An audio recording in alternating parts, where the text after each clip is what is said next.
This is Nikhil Jariwala. Whenever I make a tackle, you're here on the King James Radio Network.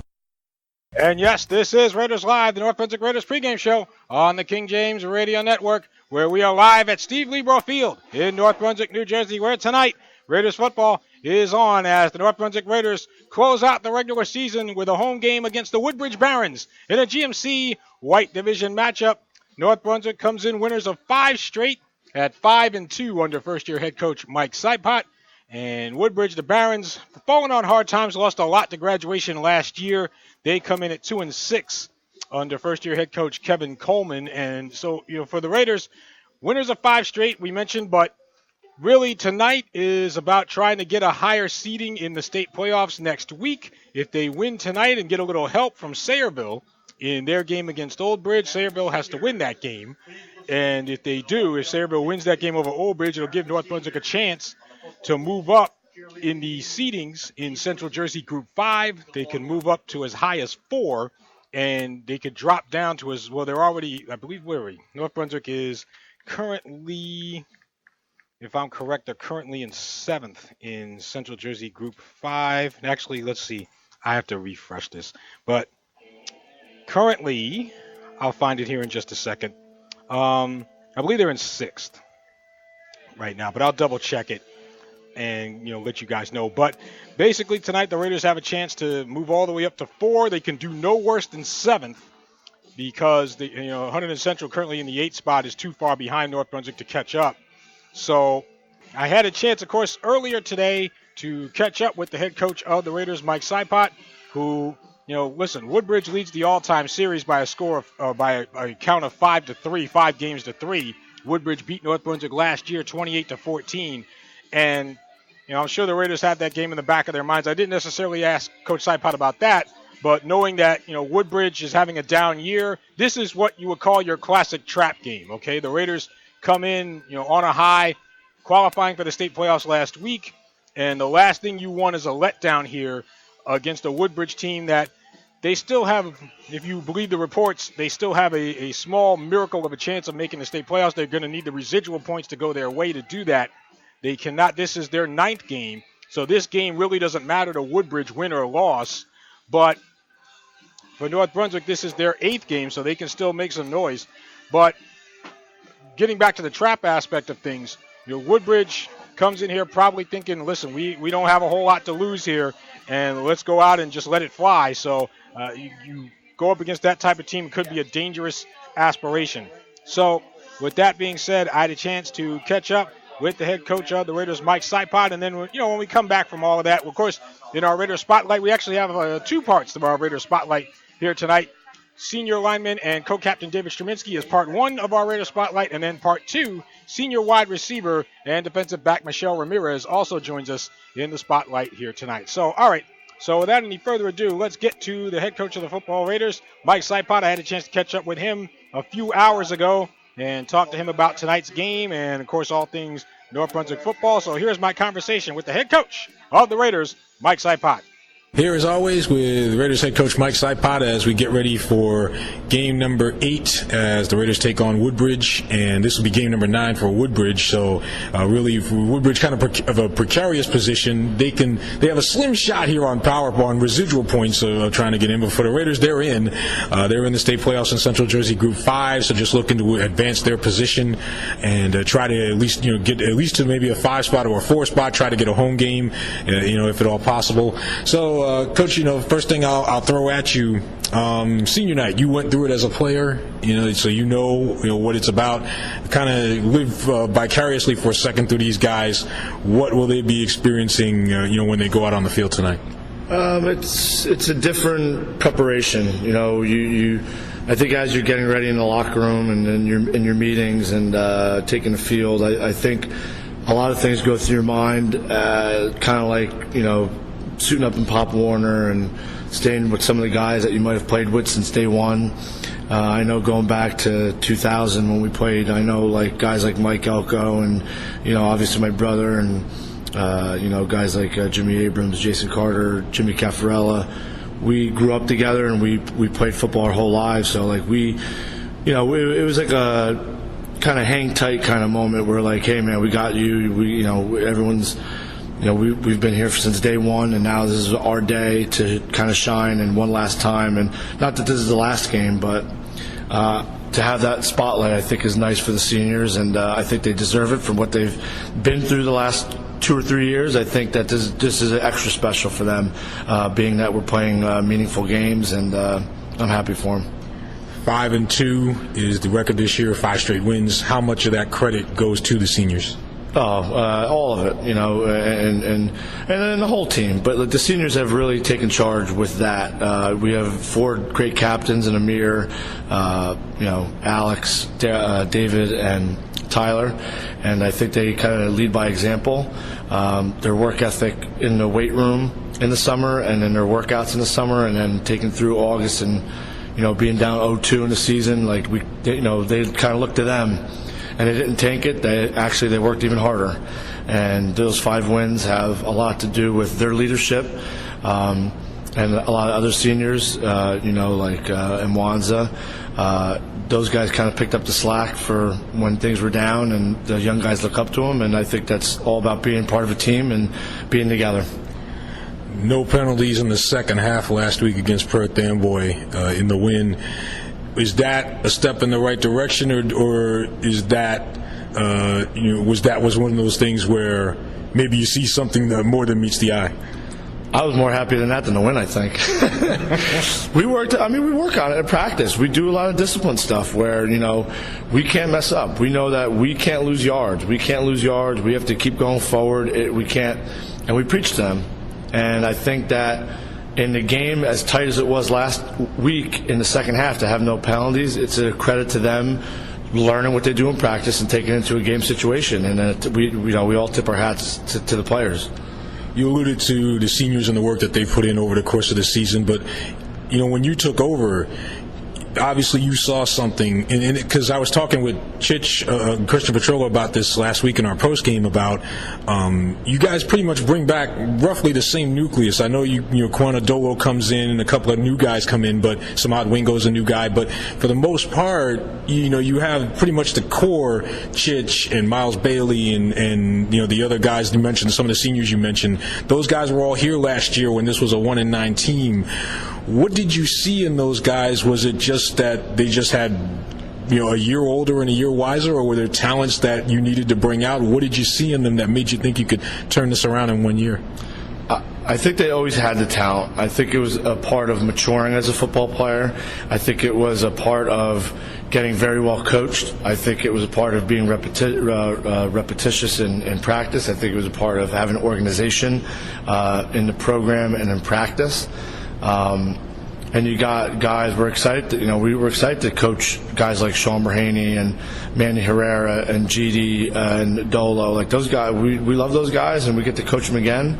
Last year I think they had a lot of lessons on, sometimes, it reminds me of my season in '98 when we went 0-10. We had to take some beatings, and as juniors, we kind of fixed those, and we learned how to win, and we took losses and said, how do we fix it? So I think this year for the juniors and sophomores is a learning curve that we have to win these close games, and I think it's going to mature us as football players as they go on to be seniors. Getting to Woodbridge, you were telling me before, this is a tricky game in that you're not sure who or what you're preparing for. They got 5 or 6 guys that can run the ball. How do you try to get ready for a team like that? I mean, we can hit each other over the head thinking about it, but I think it really comes down to doing what we do best. Our offense is going to run what we run. We're going to put the ball in the playmakers' hands. Defensively, we're going to run to the football. We're going to tackle. We got to line up correctly. We went over every kind of situation or formation they're going to be in, and we have to play more intense, more up tempo than they are, and then hopefully we come out with the win. 2 more from Mike Saipot here. This is, and the Raiders are usually not on the good end of this, but this is what you would call your classic trap game. Woodbridge is 2-6. You guys obviously are trying to win 6 in a row.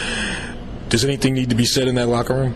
I think we did a good job during the week saying the importance of this game and this game only, because in the locker room we're only thinking about Woodbridge, and that this is treated like a playoff game because we, in reality, we need to win this game. We need to win this game. We need to get into the playoffs on a roll. We can't have any setbacks. We have everything's going forward. Everything's positive. And, again, I say this every week, but I think the kids do a good job staying focused. They know the job at hand, and they're very businesslike, and, hopefully it shows on the scoreboard. And in terms of, you got the state playoffs next week. Obviously, you don't know where you're going yet, but you want guys to be healthy. You want guys to come out unscathed. I know you got a couple of guys banged up here. Do you treat this more like a scrimmage? Obviously, you want to win the game. You mentioned that. But do you treat this more like a scrimmage, or do you still try to go pedal to the metal here? There's only one way I know, and that's getting out there and playing hard and winning the football game. I won't treat it as any other. If Woodbridge was 7-0 or 1-7, I wouldn't treat it any differently. We're going to go out there. We're going to do it. We're going to play hard. We're going to try to, hopefully we have a lead and we can take some guys out. But again, I can't predict that. It is what it is, and we're Raider football players. We're going to play, to the end, last whistle, and if we take guys out, we'll do that, and we'll just see it as the game goes on. Mike Saipot, head coach of the Raiders, as North Brunswick goes for their first 6-game winning streak since 2003. Mark Zielinski's first year, by the way, who Coach Saipot knows very well. Coach, thanks a lot. Good luck. Thank you. There you hear from the head coach of the Raiders, Mike Saipot, as we get ready for North Brunswick and Woodbridge. And you heard Coach there, talk about if it comes down to where the Raiders have a big lead in the fourth quarter there. He may pull some guys just to, number one, not get anybody hurt for next week in the state playoffs. And number two, there are a couple of minor injuries that have to be dealt with. Miles Bailey, for example, comes into this game. His back isn't exactly 100%. Now Christian Petrillo, on the other hand, appears to be, from all indications, healthy and ready to go. So that's the good news on the injury front, is that Chich is okay. But you have some concerns with Bailey, and you're going to hear in our Raider Spotlight with David Straminsky not so much about injuries, but there's probably a few nicks and bruises there for Mr. Straminsky as well. So all of that kind of compounded together, and the Raiders want to be careful about not overextending themselves on the injury front in this game tonight. Obviously, the number one goal is to win the game. But beyond that is being healthy for the state playoffs next week. All right, so there you hear from Mike Saipot. So we'll take a break, and we'll come back. Part 2 of our Raiders Spotlight features on senior wide receiver and defensive back Michelle Ramirez. We also have this date in Raiders football history, plus the senior night ceremonies. The senior parents are over there in the on to my right behind the end zone, so they'll be lining up to walk on the field here before the game. So we'll cover all of that. So we'll take a break here, and we'll come back on the other side with Michelle Ramirez. This is Raiders Live, and it's on the King James Radio Network. We come back to our Raiders Live pregame on the King James Radio Network. Raiders football presented by the North Brunswick Baseball and Softball Association at nbbsa.com. Also presented by Route 1 Dental at rt1dental.com. Give them a call, 732-940-0222, to book your next appointment today. All right. So I said Michelle Ramirez before. She's in part 2 of our Raiders Spotlight. But David Straminsky is up first. And then when we come back from the other side of both David Straminsky and Michelle Ramirez, we should be ready for the senior night festivities. I see Woodbridge. They're lining up along the sideline. It looks like they're going to walk off the field here. So once the field is cleared, then we'll get closer to the senior night festivities. But in the meantime, had a chance earlier today to catch up with two-way lineman and senior co-captain David Straminsky, who's had a pretty good year for the Raiders. 2 forced fumbles, 3.5 sacks on the year for Mr. Straminsky, and talk to him. And then after that, short break, and then you'll hear from senior wideout and defensive back Michelle Ramirez. And there's 2 young ladies on the Raiders football roster, Michelle being one of them. So we'll go ahead and get to David Straminsky right now.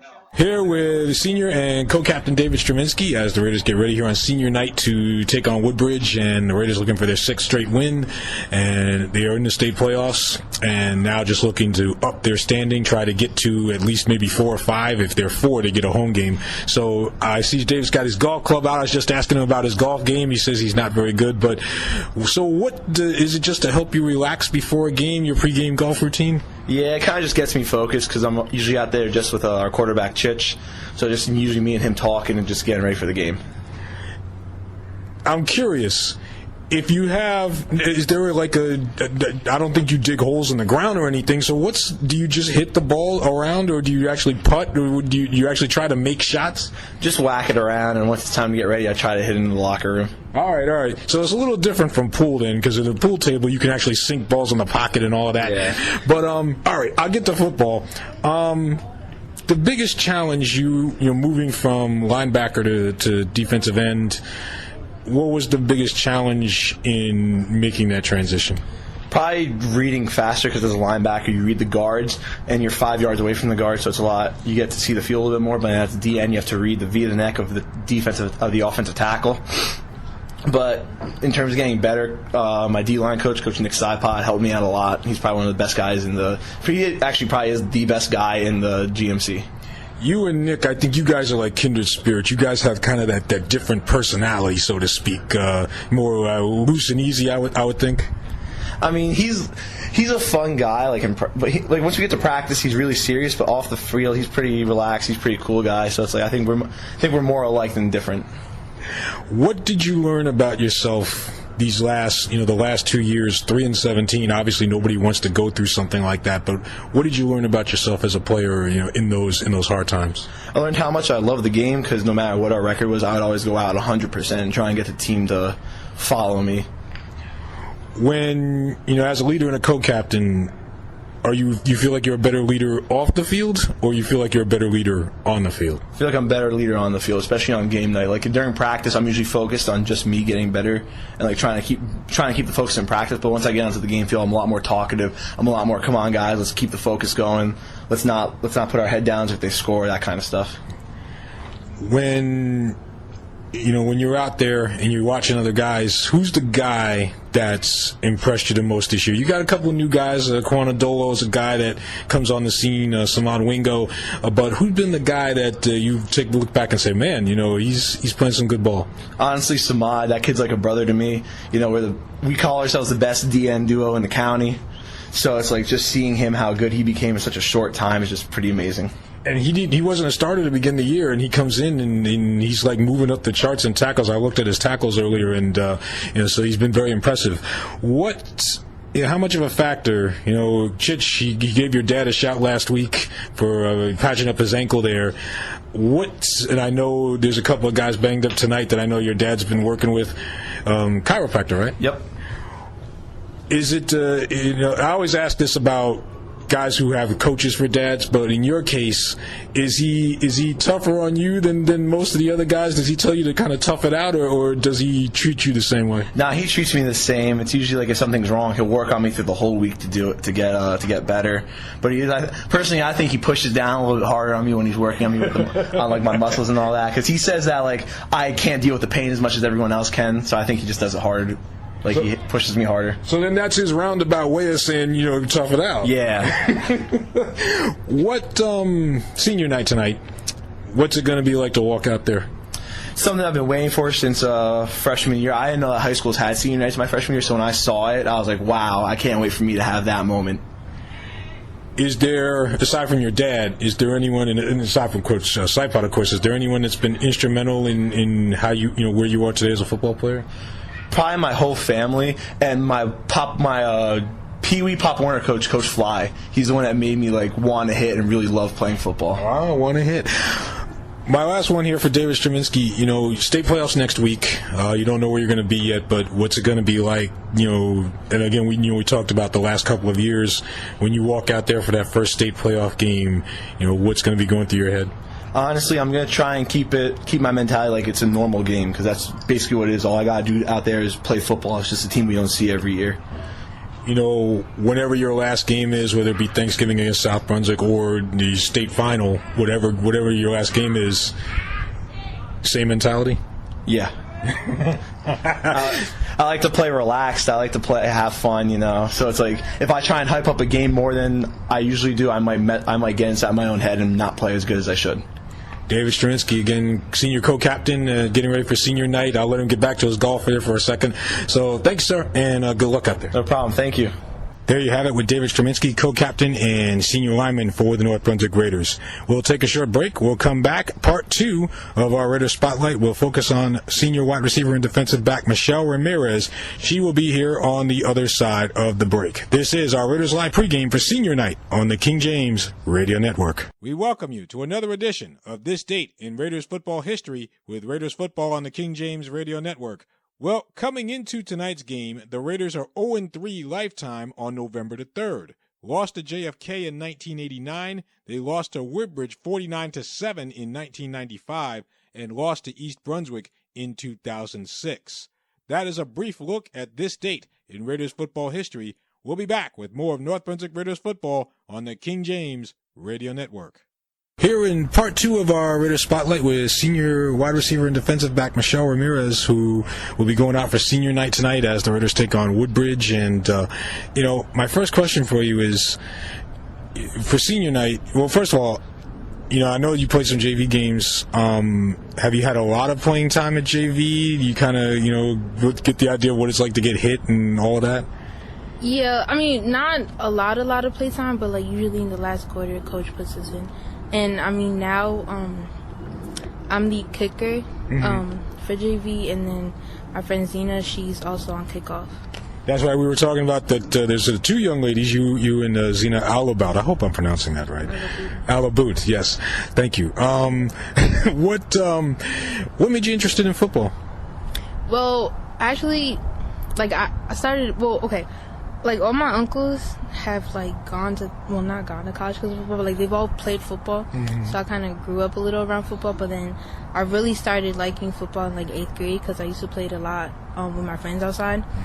And I wanted to play freshman year, but I had injured my knee. And then sophomore year, people were kind of, discouraging me, oh, you shouldn't play, you're not going to make the team, da-da-da. So I didn't end up playing and stuff. But then, I don't know, junior year, I was thinking about it a lot, and I was I really should play because it's my senior year, so, at least I should just try out for it, and then, yeah. So it just didn't go away? Yeah, because when I told people also, I was thinking of joining the team, a lot of people were starting to, support me and stuff, but, at first it was just, how to say it? I was the only one who wanted to join, but then I told Zena about it, and I was I want to join, but I'm kind of scared because I didn't really know many of the football players. I know a couple of them, but I wasn't as close as I'm with them now. Mm-hmm. And so she was all right, you feel me? If you want to join, I'll join with you. So then we started going to pre-practice and stuff, to the weight room and everything, and then now we're here. Is it just the action? Is it just the running back and forth? Is it, running with the football? Well, you're a kicker, but is it just, is there one specific thing that you like about it? I just like catching the ball. Catching the ball. I really love catching the ball. All right. So, hopefully, do you have a goal, maybe before the year is out to catch a varsity pass? I've really been wanting, I've hoped that, Coach would, call up a play for you. Yeah, a pass play, but usually he just does run plays. But yeah, that would be my, because at first when Coach had put us in for South Plainfield, yeah, when I heard him call me and Zena's name, I just got so much anxiety, and because it was unexpected and stuff, and so he put us on the field for the last minute 53 seconds, and then after the fourth quarter ended, I was so excited, and I was thankful for Coach to put us in and stuff. Now, are you a massive X's and O's person? Do you see somebody's missing their block or something like that? Do you watch all of that stuff? Not really. I mean, the only time I do get to watch this stuff is when we go over film, but yeah. Okay, and you mentioned Zena, your teammate. Do you guys, when you were on the side, I noticed you guys are on the sideline. You guys are together pretty much, all the time. Yeah. Do you talk about football, or is it more of a girl talk thing when you're over there? No, for us, it's when we're on the sideline, we're concentrated on the game, and then we always usually when we're playing defense, when they're playing defense, we're always yelling run or pass and stuff. Yeah, girl talk is off the field, but after football and stuff. Yeah. What will senior night mean to you when you walk out there? I think I don't know. I feel like pretty like content with what I've done and what I've accomplished, because all I've wanted to do was just be on the team, and I was able to do that. So yeah, I just feel very content with myself. What would it mean, you guys are going to the state playoffs next week, what would it mean to win a championship knowing that, that you were on the team and in some way that you were a part of it? Yeah, no, I've thought about that, and like, I'm very glad that I joined the team this year, because then, like, I'd be able to say, like, I was part of that team that went to the state playoffs since, like, 2011 and stuff like that. So I'd feel, truly blessed to be part of all of this. Michelle Ramirez again getting ready for senior night as the Raiders take on Woodbridge here and go for their 6th straight win. So thank you, and good. Have you now, when you were in college, do you plan on being involved in any way, maybe whether or not as a player or a manager or anything like that in college? I've thought about it, but like I've thought of like what if I played in college, but I don't know. I'd have to see. All right. Well, best of luck whatever you do, and good luck the rest of the season. Thank you. There you hear from Michelle Ramirez, senior wide receiver and defensive back for the Raiders. When we come back, we will have our senior night festivities. The ceremonies will begin, and we'll have our keys to the game and the opening kickoff, North Brunswick versus Woodbridge on senior night. This is Raiders Live on the King James Radio Network. Matter of fact, we'll go ahead and cut to our senior night festivities right now as they are underway. The cheerleaders are being announced as they are on the field, walking with their parents across midfield. And I'll go ahead and just introduce the cheerleaders here right now, since we joined in a little bit late. Deanna Growlich, Courtney Short, who we had a chance to interview earlier in the year as one of the co-captains or one of the captains for the cheerleaders. So Deanna Growlich, Courtney Short, Asia Brister, Melanie Perez, Messiah Blue, and Kaylee Walsh, the senior cheerleaders this year for the Raiders. And so, again, their cheerleaders are now being introduced, followed by the players. We will go ahead and join in. As a matter of fact, the mascot, is going to be introduced next here. So we'll go ahead and join in the senior night festivities in progress. Now we move to our football players. First up, we have Zena Alaboudi, number 32. She's escorted by Tyshawn Parson and Quina Dolo. Zena plays wide receiver and cornerback. This is her first year of football at MBTHS.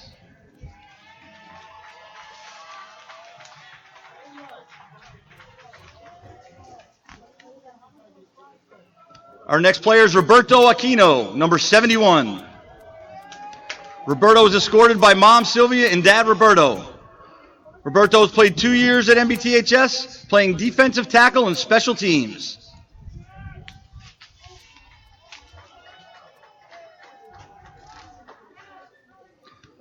Our next senior is number 17, Wanza Fitzpatrick. Wanza is escorted by his mom, Margaret. He's played 4 years at MBTHS and 1 year at Linwood. Before that, he played 4 years for North Brunswick Indians. He is a 3-year letter winner. He plays wide receiver, cornerback, free safety, and special teams.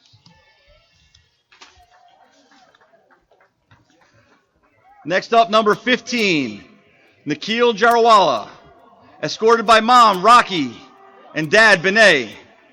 He's played 4 years for the MBTHS football team, and he's a 2-year letter winner. He plays fullback and linebacker.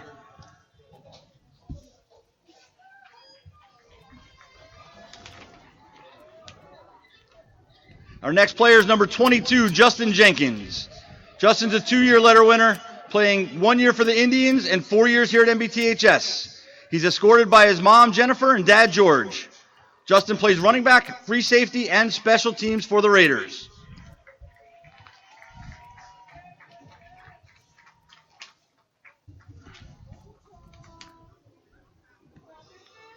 We now have Michelle Ramirez, number 11. She's escorted by her mom, Maria. This is her first year of football here at MBTHS. She plays wide receiver and cornerback.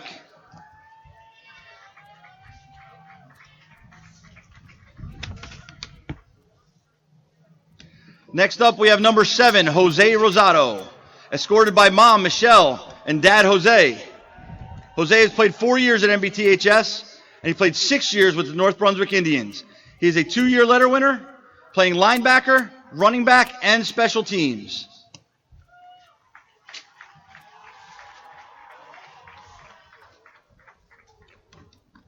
Our next player is number 9, one of the captains, Amir Alderman.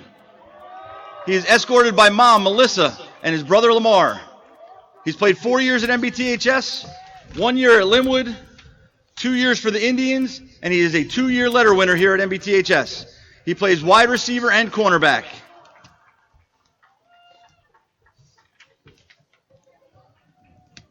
Another captain, number 73, Tyler Hernandez. Escorted by mom, Sarah, dad, Hector, brother, Dylan, sisters, Ariel and Amia. Tyler's played offensive tackle and defensive tackle for 4 years at MBTHS. Played 1 year at Linwood prior, and he is a 3-year letter winner.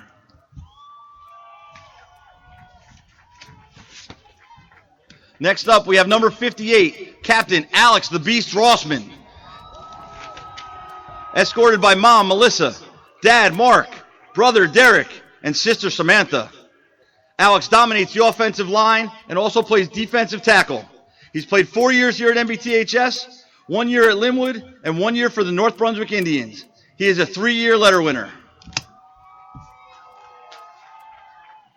He made me say that. Next up, we have the leading tackler, number 52, Captain David Strzeminski. David is escorted by mom, Sylvia, dad, Mark, and brother, Michael. He plays center and defensive end. He's played 4 years at MBTHS, 2 years at Linwood, and 4 years for the North Brunswick Indians. David is a 3-year letter winner here at MBTHS. Those are your senior representatives.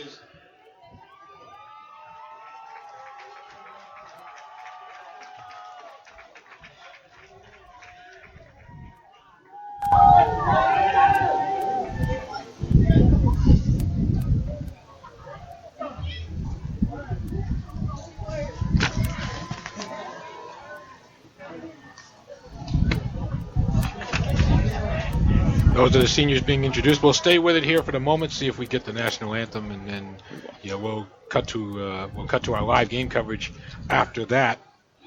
So we'll stick with it here as the seniors will take a group picture here. The players and cheerleaders with their parents at the 50-yard line, and so for the Raiders, of course, senior night always a special time, no matter what the sport is. I always call it the beginning of the end. It's a bittersweet moment where you're being honored, for you're recognized for what you've done for the program, but at the same time knowing that it's winding down. Only a handful of games left, and for most of these guys, it'll be all over. And you move on to hopefully bigger and better things on the college level, and that kind of thing. Since I never had the thrill of playing a varsity sport, I tried out for baseball, but that was a debacle. But outside of that,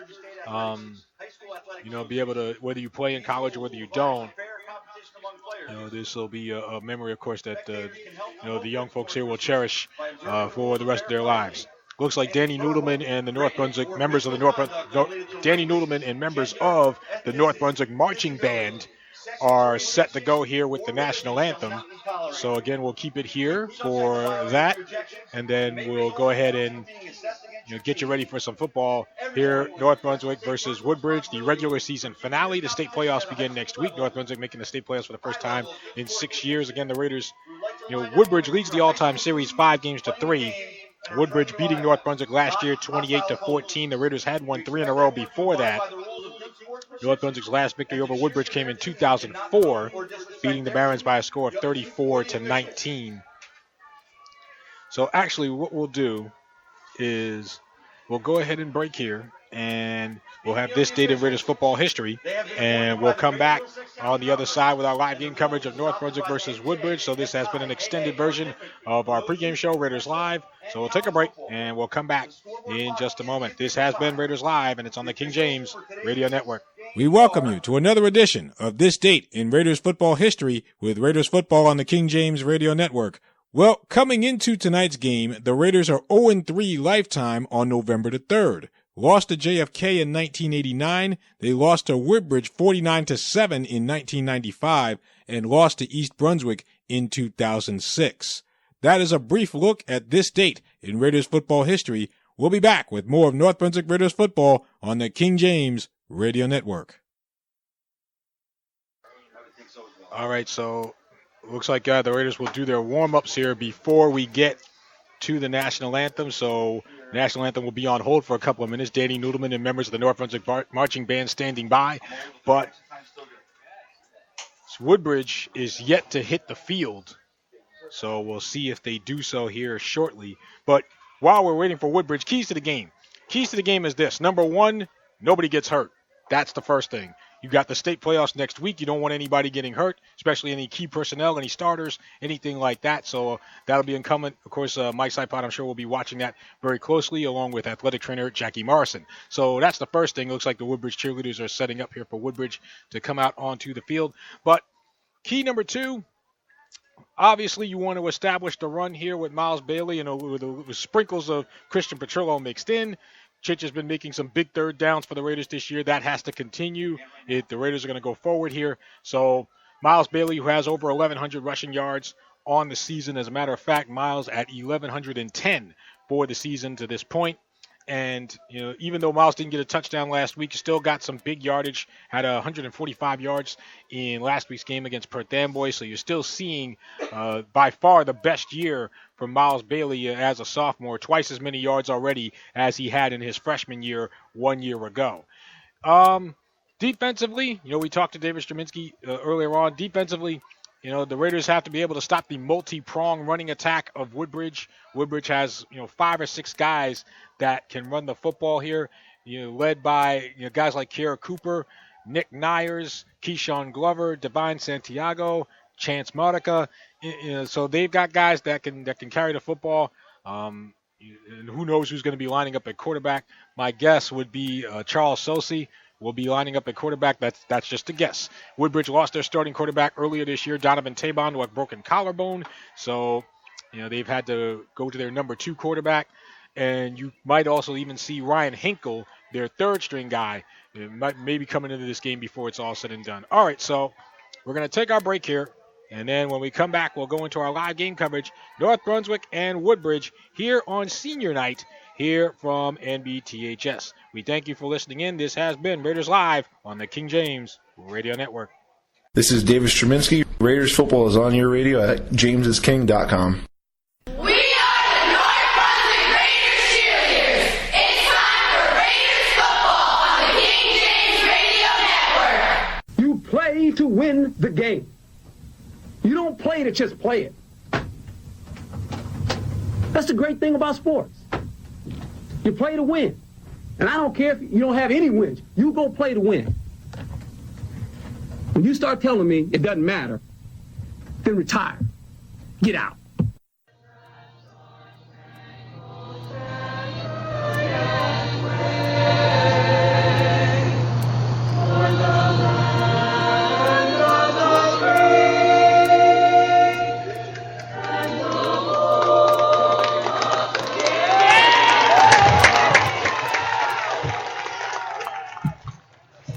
There you hear from Danny Noodleman and members of the North Brunswick Marching Band, and I believe some of the choir as well, singing the national anthem.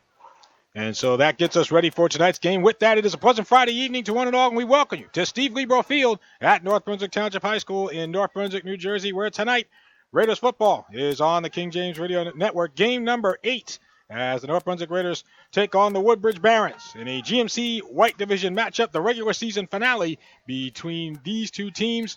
North Brunswick comes in with a record of 5-2 under first-year head coach Mike Sipot, and Woodbridge, the Barons, come in at 2-6 under first-year head coach Kevin Coleman. Let me get this out of the way because I always forget it. Our game time temperature is presented by the Weather Channel. It is partly cloudy skies, 67 degrees at game time here on a warm night in November. As captains Amir Alderman, David Straminsky, Tyra Hernandez, and Alex Rossman head out for the Raiders. Let's see. For Woodbridge, number 49 there, the little guy is Patrick Petro. who was diagnosed with Down syndrome. He actually scored a touchdown pre-game against Perth Amboy a couple of weeks ago over in that game in Woodbridge. But he is out there with the captains for the Barons as the coin toss commences. And it looks like Woodbridge has won the toss. They will defer here, and the Raiders will receive. So the Raiders will receive. Let's see, Nick Nyers is out there as a captain for Woodbridge, along with Antoine Hall. Woodbridge will kick it off. Yeah, Woodbridge will kick here. Also, Jacob Mankowski, captain out there for the Barons. And finally, number 58, which would be Antonio Pristine Lopez. Let's hear it for the Raiders. All right. So, crowd is not filled in quite yet here.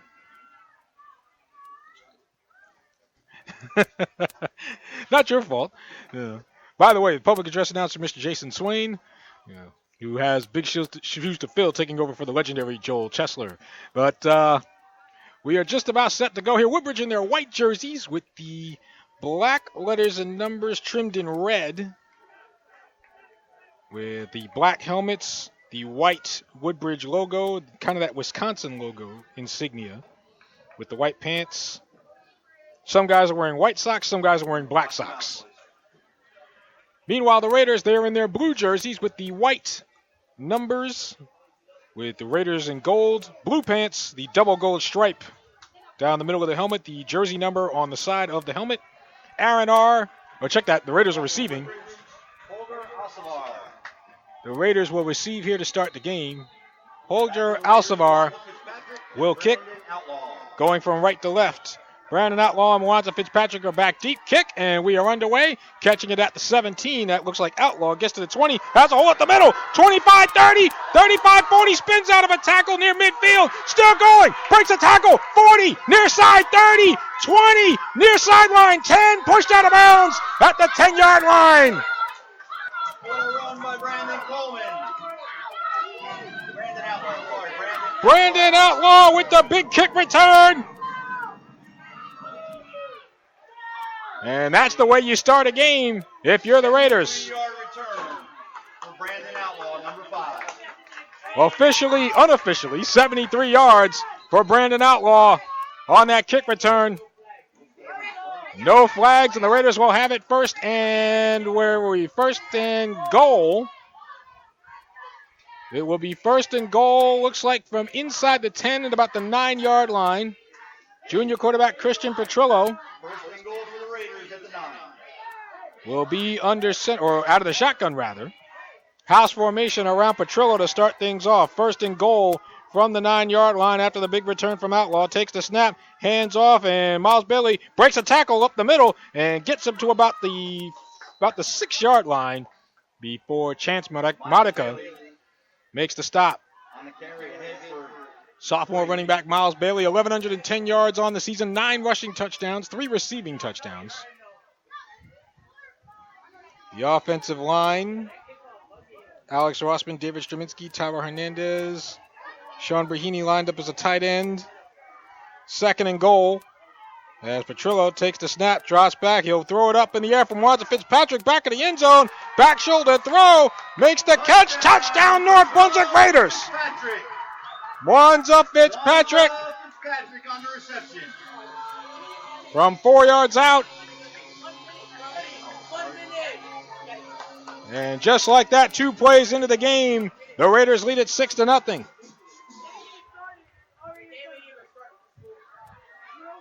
First touchdown catch for Fitzpatrick. If I'm correct, that's his first varsity touchdown catch.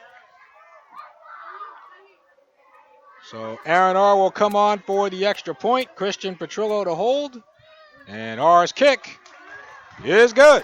Aaron R with the extra point to make it 7-0. So with 10 minutes and 58 seconds to go here in the first quarter, 2 plays into the game, the Raiders lead it by a score of 6-0. We'll break, or 7-0. We'll break, and we'll come back in a moment with Raiders football on the King James Radio Network.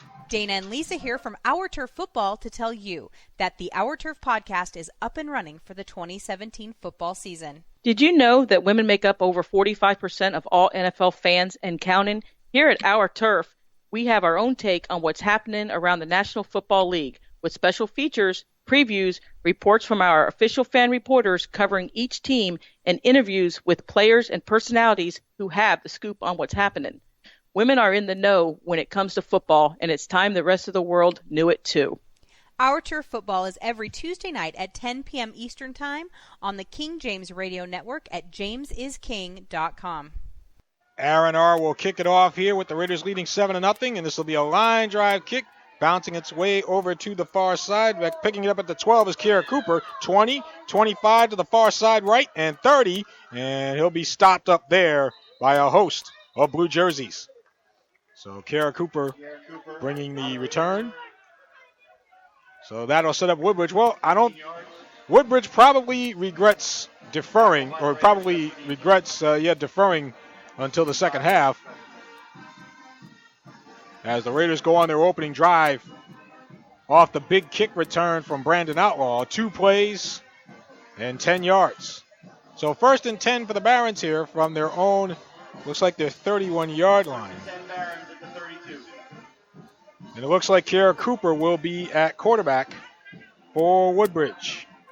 Cooper out of the shotgun, takes the snap, and falls down on the ball. Fumble! The Raiders have it! I believe Sean Brahini, I think. Or maybe it was Samad Wingo, I'm not sure. I believe it was Wingo. They're giving him some high fives on the sideline there. I believe that was Wingo. Wingo on the recovery. So Samad Wingo, when David Straminsky, we talked about in the pregame, David said the guy that I've been most impressed with has been Samad Wingo. And he shows it right there. 1st and 10 from the 29 for the Raiders. Petrillo out of the shotgun with Bailey to his left, takes the snap, drops back, throws it left to Fitzpatrick at the 15, and at the 25 rather, gets to the 20, now the 15 over on the far side. Keyshawn Glover and Antoine Hall on the tackle. 14-yard gain. That is a Raiders first down. So it'll be 1st and 10 from the 15. Gain of 13. So the Raiders on the move again. As Petrillo out of the gun, Bailey to his right, takes the snap, drops back, throws it right side, and incomplete. Intended for Aaron R. On the coverage for Woodbridge is Quasi Naina. Hope I'm saying that somewhat properly. It'll be 2nd down. Christian Petrillo, junior quarterback. 328 rushing yards on the year with 6 touchdowns. He has 647 passing yards, 5 touchdowns, 3 interceptions. Petrillo out of the gun, takes the snap, hands off to Bailey, trying to go to the outside right, trying to get around Nick Nyers, and gets up to about the 11-yard line. Before he is tackled there, Nyers along with Naina on the tackle. They'll spot it at the 10, it looks like. So we'll call it a gain of 5. 3rd and 5 from the 10. Under 10 minutes to go in the first. Raiders looking for their 6th straight win again. The Raiders have not won 6 straight since 2003. 3rd and 5 from the 10. Chich will work out of the gun. Bailey to his left. Takes the snap. Fakes the hand. No, he did fake the hand off to Bailey, but I think the ball popped loose, and Woodbridge has it. Right in the middle of that pile for the Barons, number 72, Keith Gilmore. And so the Raiders turn it over. So each team with a turnover, and we're only 3 minutes and change into the game. 2 minutes and change into the game. And again, the Raiders have to watch. This is your classic trap game. 1st and 10 from the 10-yard line for the Barons. And Solse is in there at quarterback now, out of the gun. Check that. That is, he dropped the snap. That's Ryan Hinkle. That's Ryan Hinkle in there at quarterback. He does fall on it. Loss of 1. And it'll go back to the 9, so 2nd and 11. So Hinkle in at quarterback. Woodbridge basically just looking for answers on offense right now. They were shut out by Perth Amboy 2 weeks ago. Lost to J.P. Stevens last week. We get a whistle here. Timeout, Woodbridge. So the Barons call time with 9:06 to go here in the first quarter. And the Raiders lead it by a score of 7-0. We'll break, and we'll come back on the King James Radio Network. This week at Restoration Place, patience required by First Lady Darlene Bazemore. Even when you're at your last wit and end, we have to wait with patient endurance. Restoration Place, every Sunday at 10 p.m. Eastern at jamesisking.com. Restoration Place every Sunday night, 10 p.m. Eastern Time, right here at jamesisking.com. By the way, my thanks to the folks in the parking lot tonight, primarily Frushine and Stewart, attorneys at law, for giving me a bite to eat before the game. Frushine and Stewart, you'll hear that name a lot next week. They are one of our sponsors for our state playoff broadcast next week. But Woodbridge off the timeout, 2nd and 11 from their own 9-yard line. Kara Cooper back in at quarterback. And he takes the snap. He drops it, and he's in trouble. Running right, and he's going to be dragged down from behind by Corona Dolo. A solo from Dolo. Ball back at the 8-yard line. Call it the 7. I'm flexible. So you're looking at 3rd and 13 now from the 7. Jose Rosado checking in for the Raiders. And now it looks like North Brunswick's going to call a timeout to get their personnel straight. Timeout, North Brunswick. Rosado went running onto the field, and then he started to run back off. So Mike Sipot will get that straightened out. 8:33 to go in the first quarter, and this has been a weird start to this game. 3.5 minutes in, we've already seen a turnover from each team, and each team has used a timeout. So go figure.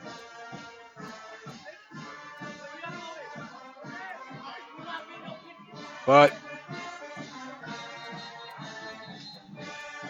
looks like we're almost situated. Ball spotted at the 7-yard line. It'll be 3rd down and 13. Now, we'll see if we have any updates for you throughout the course of the evening from Old Bridge and Sayreville. The Raiders need Old Bridge to lose tonight to move up in Central Jersey Group 5. Out of the let's see, the snap, and this is Keshawn Glover. Gets to about the 20 before he is tackled there. So your gain of 7 on 3rd and 13. I'm sorry, gain of 13 rather. Very close to a first down. Looks like it's going to be about a yard short. So we'll call it 4th and 1 from the 20. And it looks like Chance Monaco looks like is back to punt. And check that. That is not him. We'll punt this away. And this will take a Raider bounce. It's in Woodbridge territory to be down at the 44. The punter for Woodbridge is not who I have on my sheet. Eric Jefferson, number 31, is the punter for Woodbridge. He's a sophomore. Woodbridge playing quite a few underclassmen, or quite a number of. So North Brunswick will have it 1st and 10 here from the Woodbridge 44-yard line, it looks like. So 1st and 10 from the 44. 2 wide receivers right. Christopher Trillo, empty backfield. And now Bailey comes in motion out of the shotgun and fakes the handoff to Bailey and is grabbed from behind. Petrillo is crossing the 45. Nick Nyers on the tackle for Woodbridge. Nyers leads the team and leads the Barons in tackles with over 100. He has like 110. Ball at the 44. So no gain. 2nd and 10. Again, 4 wide receivers here, 2 to each side. Aaron R. wide to the right. Empty backfield. Petrillo Once again out of the shotgun, takes the snap, dropping back. 3-step drop, now looks, and he'll scroll left here and throws it. And down the field and incomplete. Intended for Miles Bailey. Antoine Hall on the coverage for Woodbridge, and Chich just got rid of that ball before getting hit. That'll make it 3rd and 10 for the Raiders. In hot pursuit of Petrillo was number 51, which, if I'm correct, is Keyshawn Clauso. He's listed here as number 50. But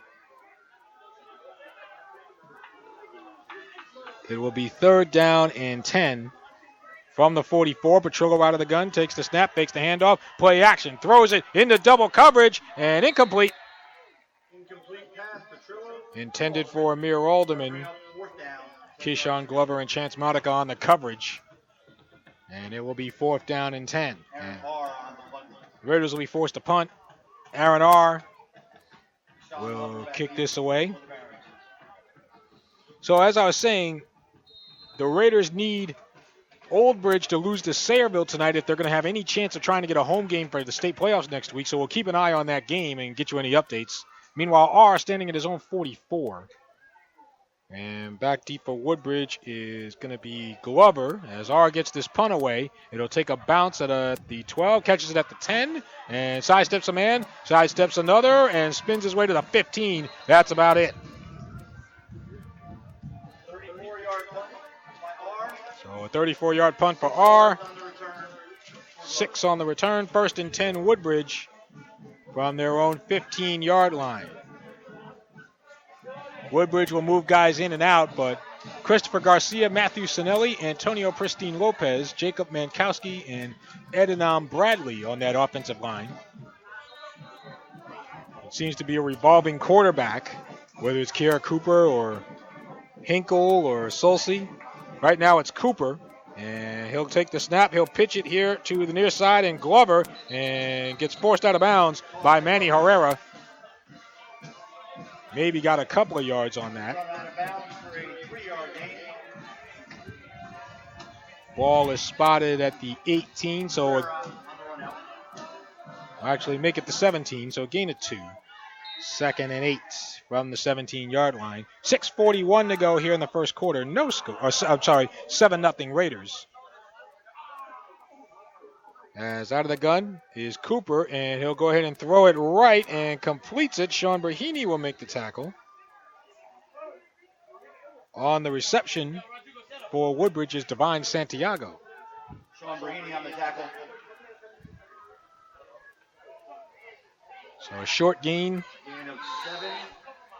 3rd and 2. Ball's at the 25. We'll call it 3rd and 1. Out of the gun, Cooper, and he'll hand off, breaking one tackle, breaking another tackle. 1st down is Glover, all the way to the 40-yard line, and is forced out of bounds. Over on the far side, Brahini and Fitzpatrick. Sean Brahini wants a Fitzpatrick force him out. Glover for 14. 1st down Barons. So Keyshawn Glover getting the 1st down here for Woodbridge. Their first one of the game. It'll be 1st and 10 Barons from the 45, from the 40-yard line, gain of 15. So Kiera Cooper out of the shotgun here, takes the snap, and he'll go ahead and hand off, trying to spin his way back to the line of scrimmage before G.D. Marcellus and Dolo wrap him up. And it looks like Glover. Glover lost the yard. Loss of 1. 2nd and 11 from the 39. G.D. Marcellus with a big fumble recovery last week against Perth Amboy. David Straminsky knocking the ball loose from Tyler Jack, and Marcellus fell on it and got into Perth Amboy territory. 2nd down, 11 to go. 2nd and 11 from the 39. Marcellus and Wingo really have stepped up this year for the Raiders. Cooper out of the shotgun. Man behind him in the backfield takes the snap, and he'll try to run left, breaks a tackle, and gets to about the 41. Straminsky thought he had him, but Alex Rossman, one of the guys there. Pierre Cooper ahead for 3. And now the wind picking up. They get 3rd down and 8 to go. Ball is spotted at the 42. Gain of 3. It'll be 3rd and 8.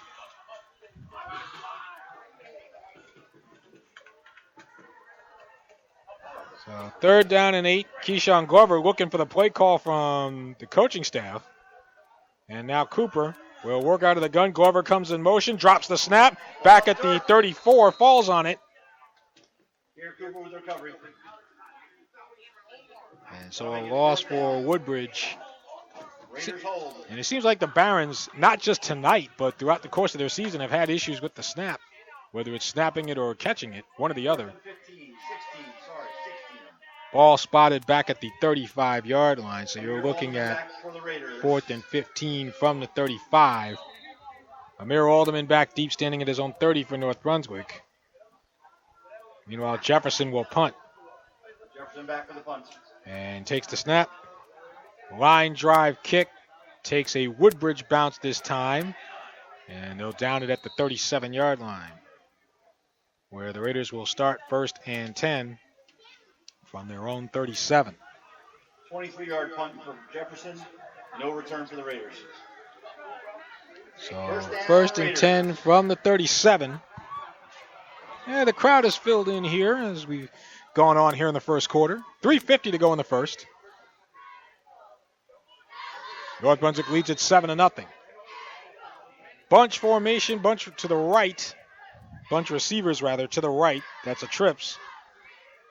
R, Alderman, and Brahini to the right.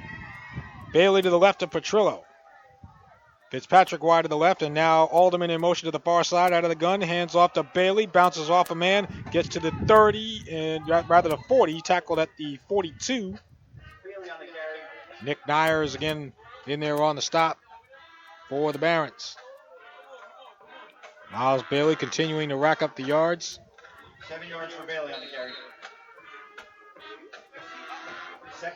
We'll call it 2nd and 4 on the 6-yard run from Bailey. Meanwhile, I'm going to try to see if I can get an update here from Old Bridge and Sayreville and pass that along to you. It'll be 2nd down. Chich out of the gun, takes the snap, rolling left, far side, 40, 45, and is grabbed from behind. Let's see. That would be on the tackle. Jesus Cabrera on the tackle, but not before Petrillo is able to pick up a 1st down. Something he's been doing all year long. Gain of 4 on 2nd and 4. Brings it to the 47.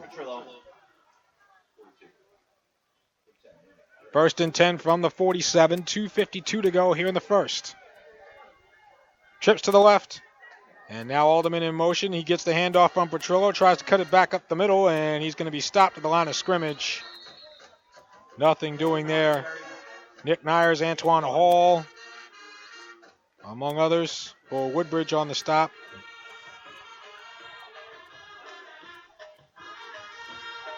So it'll be 2nd down and 10. 2nd and 10 from the 47. He's just doing that to throw me off. Petrillo out of the gun, takes the snap and options and keeps it himself. 50, 45, and he'll be tackled at about the 44. Very close to another 1st down. So Petrillo with the fake pitch on the option play. Petrillo on the run. 1st down, Raiders. And I think we've got an injured man here for Woodbridge. Nick Nyers slow to get up. So he is up. Looks like he's okay for the moment. Meanwhile, the Raiders do get a 1st down. It is at the Woodbridge 43-yard line, so that's a gain of 10. 1st and 10 from the 43. Bailey behind Petrillo here. 2 wide receivers left. One to the right. Petrillo out of the gun, takes the snap, hands off to Bailey up the middle, and almost spun out of a tackle from Antoine Hall. He is tripped up at about the 38, 37. 6 yards for Bailey on the carry. So ball spotted at the 37. So gain of 6, 2nd and 4, with a minute and a half to go in the first. 4 wide receivers, 2 to each side. Petrillo out of the shotgun, Bailey behind him. And now Bailey will come to the left of Petrillo. Chich takes the snap, fakes the handoff, goes off tackle, now up the middle, 35, 30, 20, right side, going towards the sideline, 10, and is thrown down at the 5-yard line. Raider Nation wants a horse collar but won't get it. 32 yards on the carry. So Chich down at about the 5-yard line. And it looks like they'll spot it at the 6, which would make it a gain of 31 for Petrillo. All right, we'll call it the 5. Gain of 32 for Chich. 1st and 10 from the 5-yard line. 57 seconds left in the first. We get a whistle. Looks like we've got a timeout, but from timeout from who? Did not see a signal on who called the timeout. It looks like Woodbridge called it. So Woodbridge calling their second timeout of the first quarter. 57 seconds left in the first. North Brunswick leads it by a score of 7-0, and so we'll break. And we'll come back here to North Brunswick in just a moment. This is Raiders football on the King James Radio Network. All right, so here we go off the timeout. 1st and goal from the 5-yard line. Christian Petrillo out of the gun. High snap, takes it, hands off to Bailey. Off tackle right into the end zone. Touchdown, North Brunswick Raiders. That's page 10 of the bailout plan from Miles Bailey. 13-0 Raiders. There's a flag down on the field. Oh, we got a flag. So don't write the bailout plan yet. I think, yep, unsportsmanlike against the Raiders. Against the Raiders. So that'll probably be assessed on the kickoff.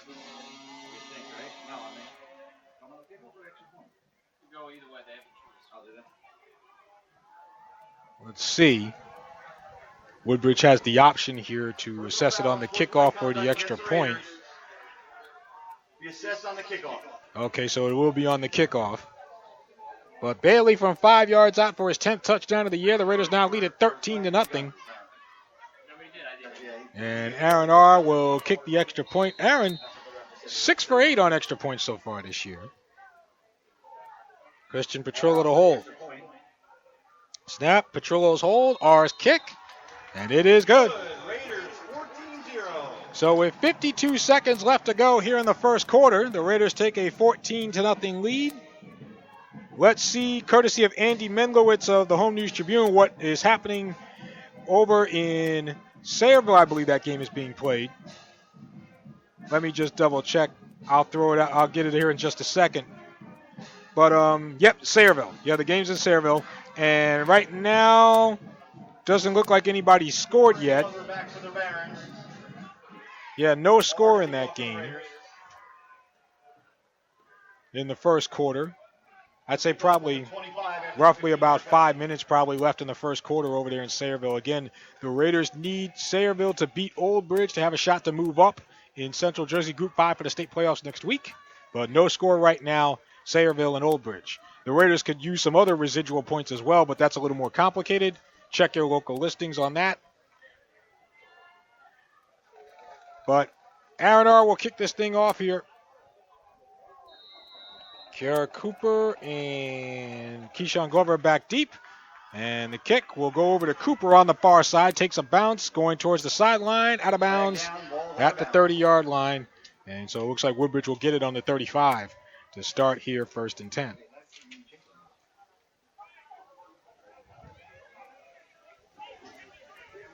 So 1st and 10 from the Barons, for the Barons, from the 35. Oh, that's right. With the unsportsmanlike, he gets his.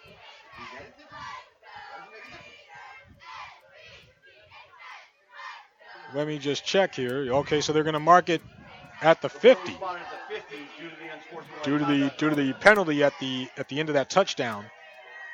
So Woodbridge will have it at midfield, 1st and 10. Tight formation here for the Barons. 1 wide receiver right, 2 to the left. Kara Cooper out of the gun. Monica in motion, takes the snap. Monica trying to bounce it to the outside right. 50, 45, spins. And Marcellus trying to tackle him. Gets about the 42 of the Raiders. Monica on the run for 7 yards. So, yeah, they'll spot this at the 42. Looking at a gain of 8 there, so we'll call it 2nd and 2 from the 42. With 26 seconds left in the first quarter, Woodbridge hurrying up. And Cooper out of the gun, takes the snap, hands off. This is Glover, 45, and bowled over at the 35. 7 yards. by Brandon Outlaw. Tackled by Brandon Outlaw. So it is a Woodbridge first down at the 35. 15 seconds left in the first quarter. Woodbridge will try to run at least one more play here. 9 seconds. As this will be 2 wide receivers right. Cooper out of the gun. 3 seconds left. Cooper calling signals, takes the snap, hands off, and off tackle right. Quanadolo, though, right there to stuff it up. Divine Santiago could not get very far. Dolo on the tackle. And that will end the first quarter. So we have played 1 quarter here, and we do have an update from Sayreville. We'll talk to you about that on the other side of the break. North Brunswick 14, Woodbridge nothing. We'll break. We'll come back. We're Raiders football on the King James Radio Network. We start the second quarter. The Raiders lead it by a score of 14-0. Woodbridge will have it here. It's 2nd and 10 from the North Brunswick 35-yard line. Kara Cooper out of the shotgun. Santiago to his right. Cooper looking behind him. That's where Glover is. And takes the snap, fakes the handoff to Glover, rolling right, throws it right, incomplete. Intended for Santiago. And it looked like Dolo was on the coverage. That update we talked about from Sayreville. Connor Holmes, a 5-yard touchdown run for the Bombers, and Sayreville leads it 7-0 over Old Bridge with 11:56 to go in the second quarter. So again, if Sayreville wins, the Raiders can move up in Central Jersey Group 5. So it'll be 3rd down. Monica in motion. He gets the handoff coming to the near side and has some room here. Sidesteps a man at the 30 and gets down to about the 23-yard line. Fitzpatrick on the tackle. That'll be a first down. So Monica with the run. And it'll be a first down for Woodbridge. The Barons going in a quasi no huddle. Gain of 14, 1st and 10 from the 21. Cooper out of the gun, takes the snap and hands off. This is Glover, has a hole off left tackle, spins 15, 10, left side, dances his way to the 5, and is tackled there. Amir Alderman just saving the touchdown for the Raiders. Amir Alderman, number 9 on the tackle. So big gain for Glover, and maybe, we get a flag. Looks like it's going to come back. Holding against Woodbridge. I was just about to say the Woodbridge rushing attack and all the different ball carriers starting to befuddle the Raiders a little bit here. But the holding brings it back. The holding penalty brings it back to the 20. So 1st and 9 for the Barons with 11:23 to go in the half. Glover in the backfield. And now Monica in motion. Cooper takes the snap, hands off to Glover, and he is stuffed up. David Straminski. Straminski straight. Along with Getty Macelis on the tackle. Loss of 1. So we'll call it a loss of 2, 2nd and 11 from the 22. In the backfield is Glover. Cooper takes the snap, hands off to Glover, trying to stiff arm a man, races to the outside 20 and 15 and knocked over at about the 13-yard line. Alderman and Dolo. Another flag down, holding against Woodbridge. And this one will come back too. Alderman on that tackle. And another hold against the Barons.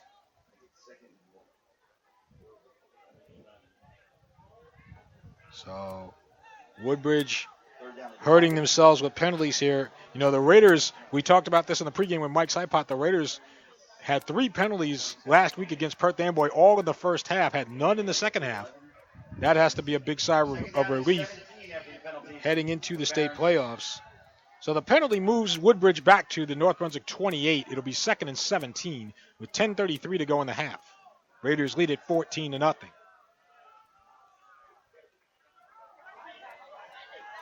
2 wide receivers left for the Barons. Cooper out of the shotgun. Glover in the backfield takes the snap. Cooper will run left. Pitches it now to Glover. 30-25 far side. And out of bounds at about the 20. Brandon Outlaw forces him out. Glover on the carry, one out by Outlaw and Fitzpatrick. So gain for Glover there. They put spotted back at the 15. Where is it? The 20. So gain of 8. So you're looking at 3rd and 9 from the 20, and we get a timeout. I'm not sure if this is an injury timeout because, oh yes, it is. It's an injury timeout. The injured man for Woodbridge is Quasi Naina. He is the injured man. He is a senior. A 28 tackles so far in the year on the defensive side for the Barons. He will come off with a little help. 10-11 to go in the half. 14-0. Raiders lead it. Glad you're with us at jamesisking.com. We're also on Facebook under the name King James Radio Network and on Twitter at King James Radio 1. So it'll be 3rd down and 9 from the 20-yard line. Kara Cooper back in at quarterback. Out of the shotgun. Santiago to his right. Glover in the backfield takes the snap. Hands off to Glover. Breaks one tackle. Goes right. 20, 15. Down to the 10. And forced out of bounds by Brahimi. And it will be a Woodbridge first down. They'll spot it at the 10-yard line, so a gain of 10 on 3rd and 9 brings us to 1st and goal Woodbridge from the North Brunswick 10-yard line with 9:57 to go in the half. Raiders lead at 14-0. Cooper out of the gun, takes the snap. Modica in motion, bobbles the snap, and he is chased down. Samad Wingo. Samad Wingo on the tackle for loss.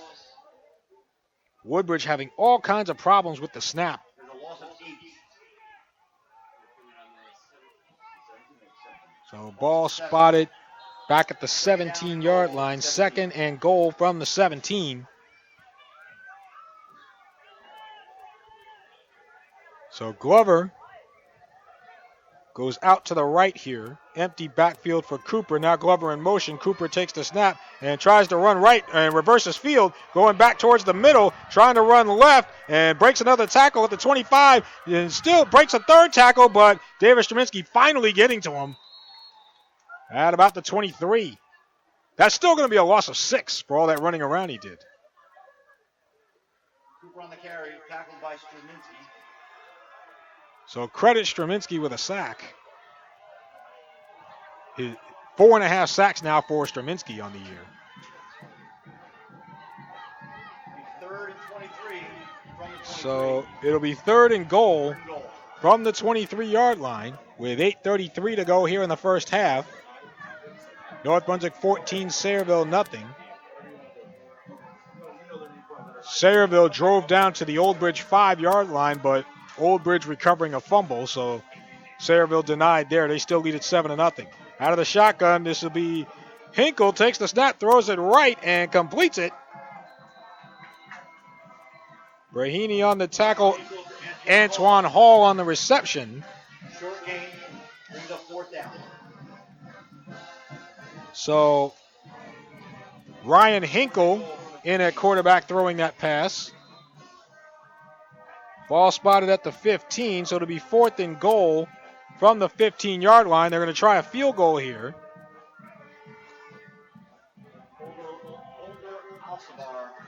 Alcivar will try to kick it here. This will be about a 32-yard field goal. Hinkle to hold. Alcivar's kick looked like somebody got a piece of it, and it goes short. I think Straminsky might have got a piece of it there. So that field goal partially blocked.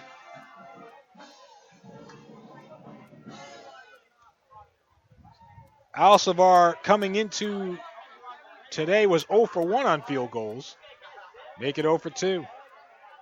And again, it looked like Straminsky got at least a fingertip on that.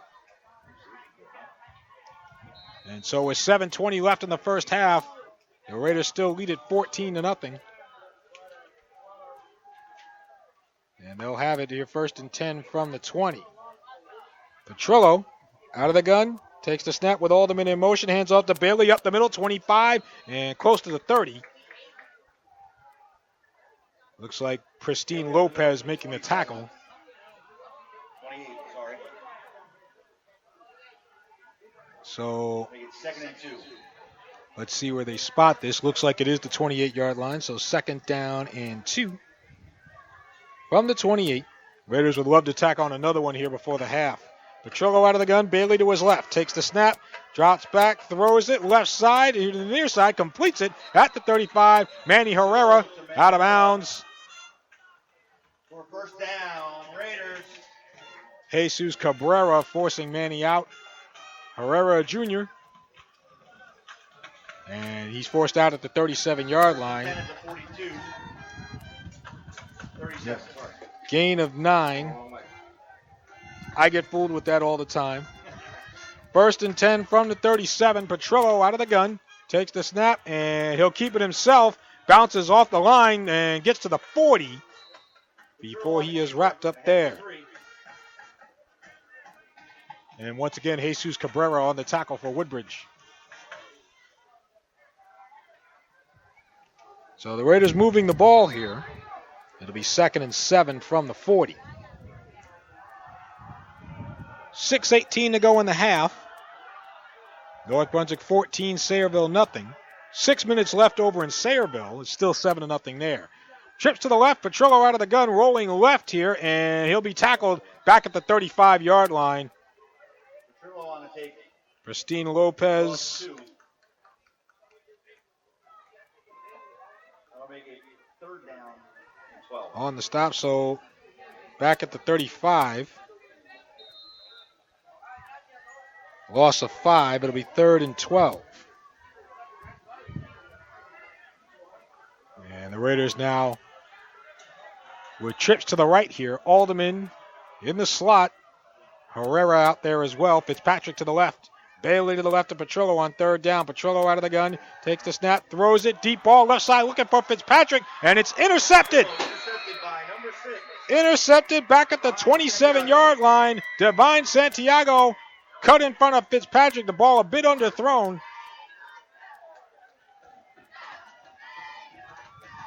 And so Santiago with the interception. The Raiders' 2nd turnover of the night. Petrillo's 4th interception of the year. And Woodbridge will have it 1st and 10 at the 28. Woodbridge will take over 1st and 10 at the 28. Well, Woodbridge has won the turnover battle so far, but it hasn't resulted in any points yet. 5:23 to go in the half. 14-0 Raiders. Cooper out of the gun, bumps into Glover. He'll keep it, bumps into Glover again, dances back to the inside, gets maybe a couple, if that. G.D. Marcellus making the tackle. And, yeah, I'll check that. Loss of 1. Loss of 1 yard. Marcellus on the tackle. So 2nd and 11 from the 27. Cooper, I don't know what it is, but he does a lot of running, but it doesn't result in a lot of yards. It's almost like he's running 10 yards to get to 1. 2nd and 11 from the 27. 1 man in the backfield, everybody else on the line. Tight formation out of the shotgun, Cooper. And he'll try to run right here, and he's going to be dropped back at the 20. Cooper. And again, Dolo.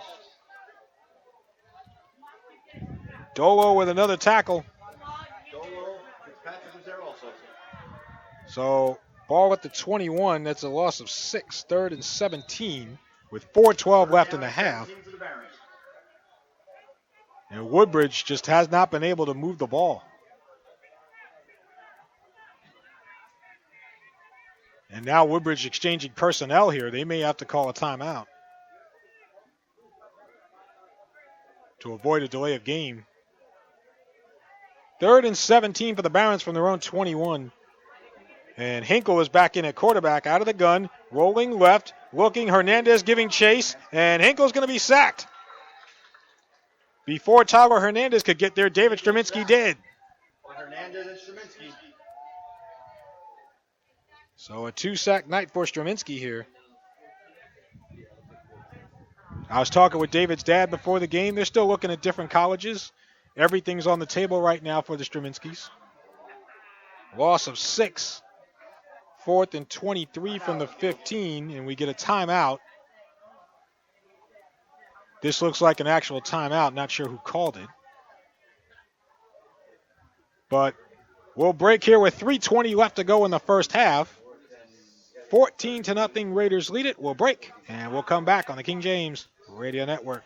The King James Radio Network is now accepting inquiries this summer to broadcast games on our King James Jr. channel. If you have a youth baseball, basketball, or football game in the state of New Jersey that you want to be heard on the air, please send an email to kingjamesradio1@gmail.com with the date and time that you're looking for, and we'll let you know if we can make it. Inquiries are not guaranteed to be accepted based on a combination of availability and first come, first serve. We look forward to broadcasting your game on King James Jr., a channel of the King James Radio Network at jamesisking.com. Catching the punt at the 44-yard line and making it to the 39 was Amir Alderman. 5-yard return by Alderman. So a 5-yard return, and the Raiders will have it 1st and 10 with 3 minutes and 10 seconds left in the half. It looks like the Raiders called that timeout, so there's one left on each side. So North Brunswick with a 14-0 lead, trying to punch in one more before the half. Raiders have had issues here on the final drive before the half. They got stalled last week against Perth Amboy right before the half. So 1st and 10 from the Woodbridge 40. Petrillo out of the gun, takes the snap. Here comes the rush and spins out of a tackle. Petrillo will be sacked here, though. Back at the 49.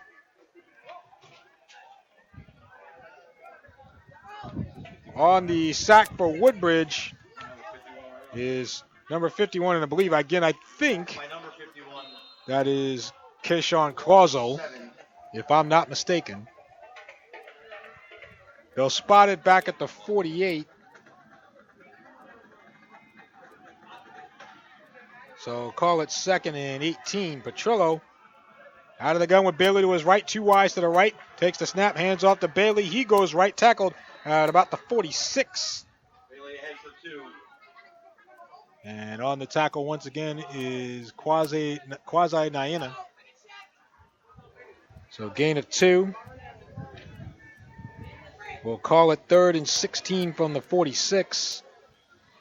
Clock running at 2:08 to go in the half. Each team with 1 timeout remaining. Fitzpatrick wide to the left on 3rd and 16 from the 46.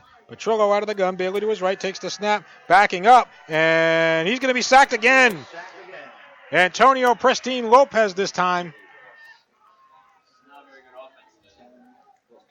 2nd sack in the last 3 plays for Woodbridge. Ball back at the North Brunswick 42. That's a loss of 12. 4th down and 28 for the Raiders. And you heard right there from Jason Swain, 4th down and 28.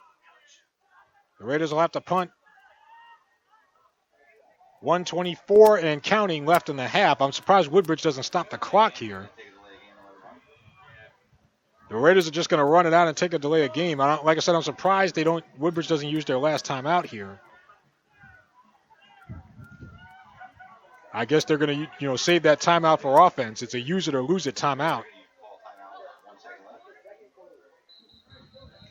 And what do we got? Timeout Raiders. North Brunswick will call time. That'll be their final timeout of the half. So the Raiders used their last timeout of the first half. 4th and 28 from their own 42-yard line. Old Bridge, just checking on what's happening in Sayreville. Old Bridge has 3 turnovers but no points. It's still 7-0 Sayreville. Closing in on the end of the first half over there. So interesting game going on out there in Sayreville.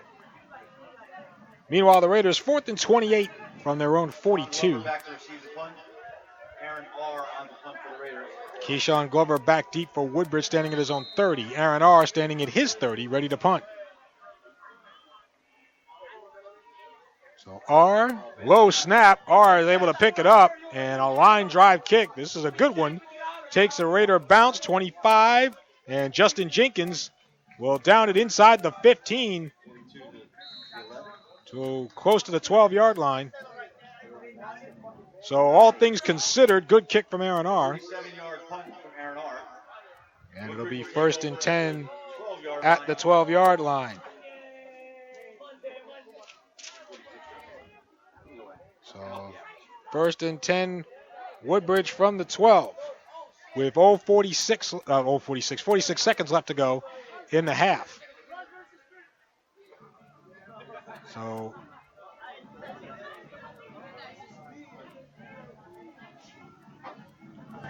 we'll see if Woodbridge can mount something here before the end of the half. They already have a missed field goal, a blocked field goal rather.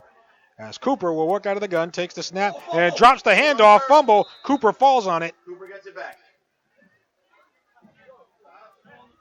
And across the 10-yard line. I'll make it 2nd and 12. So we'll call it 2nd and 12 from the 10. And again, Woodbridge, in particular Cooper, just has had a lot of issues with the snap as Hinkle is now in at quarterback. And Hinkle will go ahead and hand off here. Glover spins out of one tackle, gets to the 15, and good pursuit by Samad Wingo. Glover ahead for 6. Wingo on the tackle, ball spotted at the 16. That'll be halftime, ladies And that is the final play of the first half. So Woodbridge not getting very far there, but that'll do it for the first half, as the Raiders lead it by a score of 14-0 going into the locker room. Update from Sayreville real quick. Sayreville leading Old Bridge by a score of 7-0 with 1:32 left to go in the first half there. So again, if Sayreville wins that game, the Raiders can move up in Central Jersey Group 5. Currently right now, the Raiders stand in 7th place in Central Jersey Group 5 with 98 points. They are 8 points behind Hillsborough, 10 points behind Old Bridge. So again, right now things are looking good for the Raiders here in terms of that. Again, Sayreville with a 7-0 lead on Old Bridge, courtesy of Andy Menlowitz of the Home News Tribune. Gentlemen, kicking off our halftime activities. Under a minute left to go in the half. All right. So with that being said, we will replay an interview that we did earlier this year with Scott Laurie, who was quarterback of the 1992 North Brunswick Raiders. And Scott, and the rest of the 92 Raiders celebrating the 25th anniversary of that team, the 25th anniversary of the GMC White Division champion North Brunswick Raiders, their first division championship as a member of the GMC. So earlier this year, had a chance to catch up with Scott Laurie, who was the quarterback of that 1992 team, and just get his thoughts and some of the memories and some of the good times, back then. So here's my conversation with Scott Laurie of the 1992 North Brunswick Raiders. Here at North Brunswick Township High School, we went back and I went back and kind of looked at the archives and saw that this is the 25th anniversary of the 1992 North Brunswick Raiders football team that won their very first division title as a member of the GMC, the Greater Middlesex Conference. And so as I was going through the files there in 1992, I came across, it wasn't intentional, but I came across who the quarterback was in 1992, and his name is Scott Laurie, and he sits with me just to talk about a little bit about that team being 25 years. And we were just talking. You just 25 years already. It's hard to believe, I think. Oh yeah, definitely. It seems like it was yesterday, but it's been 25 years. Yeah. When you guys win the division, but there were no state playoffs, I think primarily because there were only 4 teams that were able to go at that time in the bracket. Yeah, back then I didn't pay attention to that part of it. I know that year I think was our first year in Group 4 also, because we played 2 Red Division teams that year, but I think even if we went undefeated, we still wouldn't have had the power points to make it to the playoffs. Now, you come off, the program comes off of, 2-7 the year before in 91. What was, I guess, the attitude, going into 92? We were very cocky and arrogant, knowing that we were going to be a very good team. It's sad we weren't better the year before with the amount of juniors that we had. Our big differential was having the 26 seniors that we had on the team, and our senior year, I think we had out of the starting 11 on both sides, we had starting whatever that would be, 18 were seniors out of the class. So it was a pretty strong team. And I also, came across 92 was Coach Steve Lee was his last year. Yes. Did you guys know that going into the season? Did he tell you afterwards? No, we knew it, and actually we thought we were going to be we thought we were going to be the first coach because he was going to stay until his last son graduated, which was the year before. But I guess he was looking to go out on a high note with knowing that we were going to be a good team too. Well, and he did that. Did it serve as any kind of a motivator, knowing that this was going to be it for him? No, not really. Like I said, we were pretty cocky in knowing that we were going to be good. We were going into the season expecting to be 9-0. Just going into it, the 2 games that we lost, looking back at it, we lost by 3 points on both of those games, and we obviously tied the other one. So it was and some of those scores I was surprised looking back at them to see some of them that they were so close on some of the other games. But the games where we really beat up on teams, those scores could have been absolutely unbelievable, especially that Monroe game. I think we played the first 5 out of 6 plays were touchdowns. And besides myself, everyone was out of the game by then. I was the only one that stayed in until halftime, and then the whole second team took over in the second half. I was going to usually the quarterback's the first one to go. No, they kept me in there. They figured you were tough enough to stay in there. Yeah, I guess. You mentioned the 2 losses that you had, each one by 3 to J.P. Stevens and 3 to East Brunswick. You mentioned, how cocky you guys were. Was there a sense of humility after that? I guess, kind of, sort of. It was more, we were angry at ourselves. The J.P. Stevens games, it was an absolute torrential downpour. We were away at J.P. Stevens, and we ultimately lost the game, but it was, to tell you the truth, now they probably wouldn't even have played that game. That's how rainy it was. The East Brunswick game, we actually had our fullback get injured. He had surgery immediately afterwards, plates and screws and stuff like that in his ankle and everything else, so the team really was detracted after that. I'm even surprised we even got back on the field after losing our star player like that. And then the tie against Bishop Barr, there's only been 2 ties in the history of the program. That was one of them. Was that a weird feeling, I guess? It was, and we were actually up 10-7, and they tied us in the fourth quarter, I think it was. But they were a very strong team, just like we were, and they were a perennial player in the division every single year, all the time. So it was good for us to get tied, but we really should have. Like I said, we were expecting to go undefeated in the season, and was surprised that we even lost the games that we lost. You're referring to Bishop Barr on the tie. You guys tied at 10. When the first game, I'll rewind to the first game against Cedar Ridge. You guys win 20-6. You threw a touchdown pass, 20 yards. Defense forced 3 fumbles, from what I read.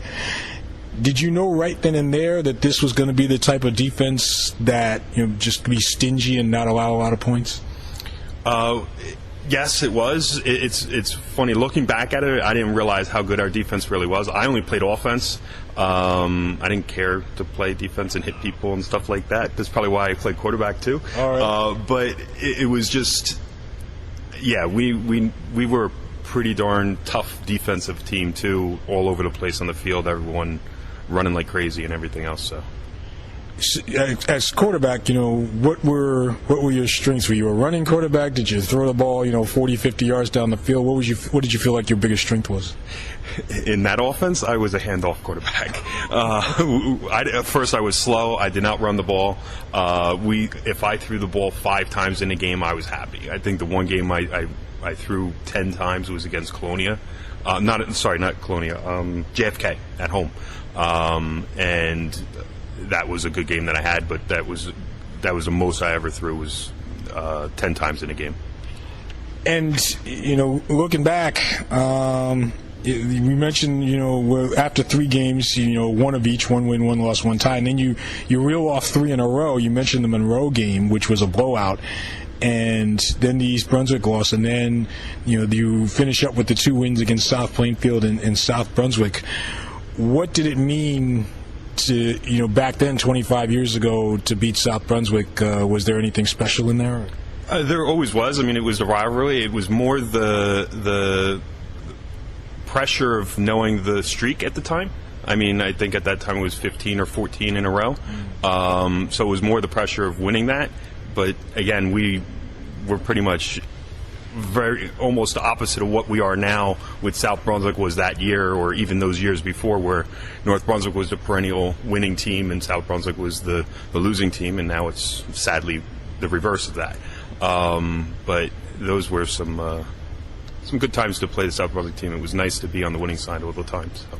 Now, how many years did you play? All 4 years. I mean, as quarterback, I probably half the season junior year, and then the full season as a senior year. Okay. And I looked at your points allowed, and only, in the past 25 years, only the 2000 Raiders and the 2008 Raiders allowed fewer points in a season. Is that something that, you guys would consider part of the legacy of that team? It was. We were very strong on defense, and offense we were solid, but our primary thing was defense, and I'm sure if you threw out the games where our first defense actually wasn't on the field, that would draw those points down even further. Was Coach Lebro tougher on you guys after a win or a loss? It probably didn't matter how he was probably tough on us no matter what, but we were probably tougher on ourselves after we lost. Like I said, we were a pretty cocky bunch and expecting to win each game, so when we lost, we were pretty dejected. We didn't need our coach to get on us to get us going for the next game. Talking with Scott Laurie about the 1992 North Brunswick Raiders football team. If there was 8 teams getting in the state playoffs like there is today, you feel like you guys would have been able to get in and go deep into the playoffs? We would have went. I mean, our only difficulty would have been that we lost our fullback, Darryl. But other than that, we were a pretty solid team out there to go up against any team that was around. Or at least that's the way we felt. Do you guys still keep in touch over the years? Yeah. No, I know where all the guys are that I played with and stuff like that around the country and stuff like that. So. Any reunion planned or anything like that? Not really. No. I mean, whatever I guess the school has normally for school and stuff like that, and we get together for that. But otherwise, nothing planned because of football. Like I said, I was surprised it was even 25 years when you contacted me. Oh, yeah. I just did the math that because I don't have it here with me, but I have the years that you guys won the division, and I looked and I said 1992, and it just kind of clicked. And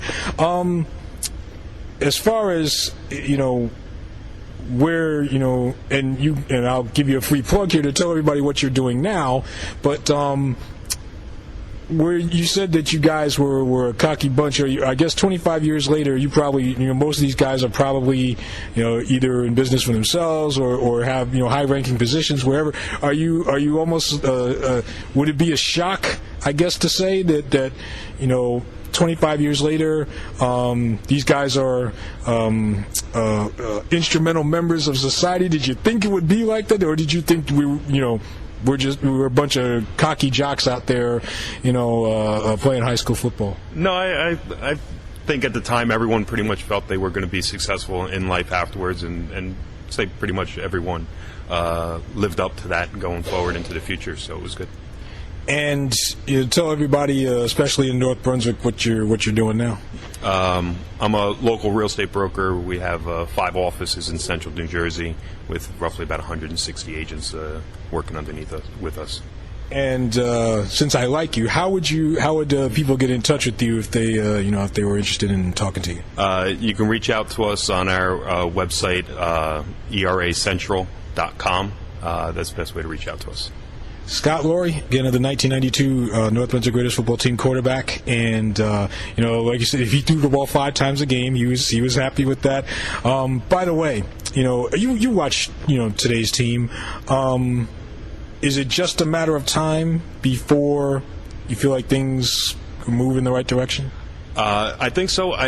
One thing that I liked was that I saw on the roster they have a coach that's a liaison to the Pop Warner, because looking back and thinking about what was different about us than what's different about what's happening right now. And out of those 26 guys, I'd probably say at minimum half we had been playing together through the Pop Warner program all the way through to high school since we were 13 years old. So probably from 7th grade on, we had been playing together, playing football. So that's why we were such a cohesive group. When we got to be where all of us were starters, we were something to contend with for football.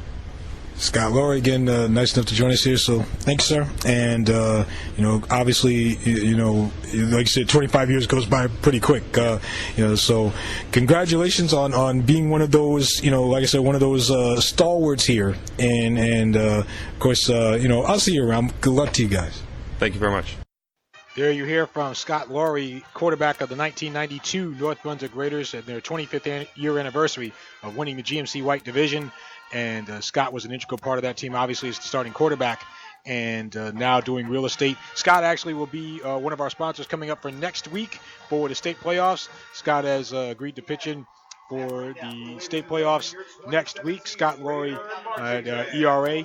So, glad to have Scott aboard. And so, the North Brunswick Marching Band performing right now as we are at halftime as the Raiders lead it over Woodbridge by a score of 14-0. So we will break here. When we come back, we'll have some halftime stats, and then we'll get you ready for the second half.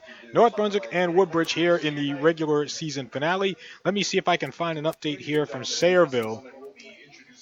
It is 7-0 Sayreville at halftime over in Sayreville.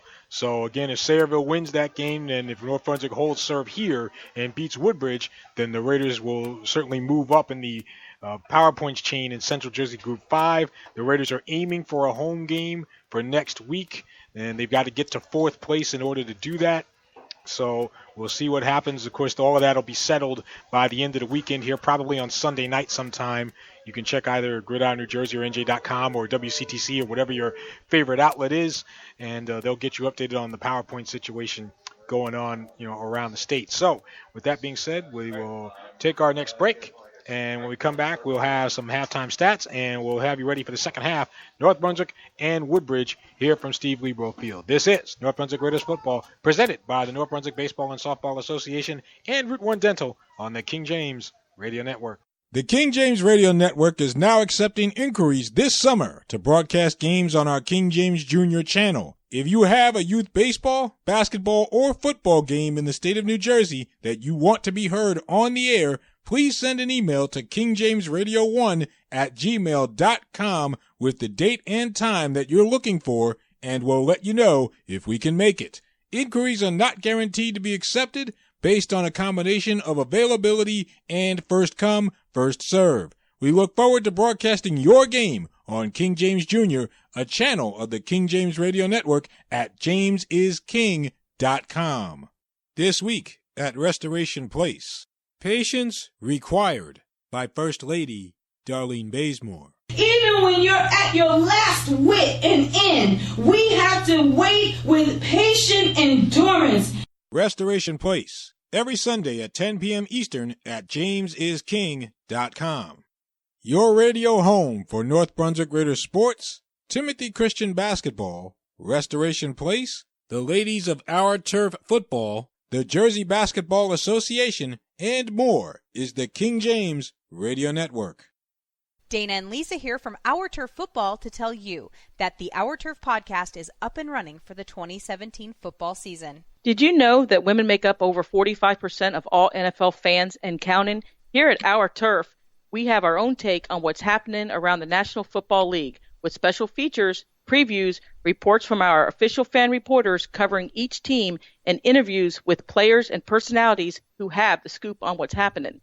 Women are in the know when it comes to football, and it's time the rest of the world knew it too. Our Turf Football is every Tuesday night at 10 p.m. Eastern Time on the King James Radio Network at jamesisking.com. All right, we're back with the second half. Aaron R. kicks things off here. Woodbridge will have it to start the second half. Jose Rosado making the tackle on the return. So Woodbridge will have it first and 10 on the 37 for the Barons.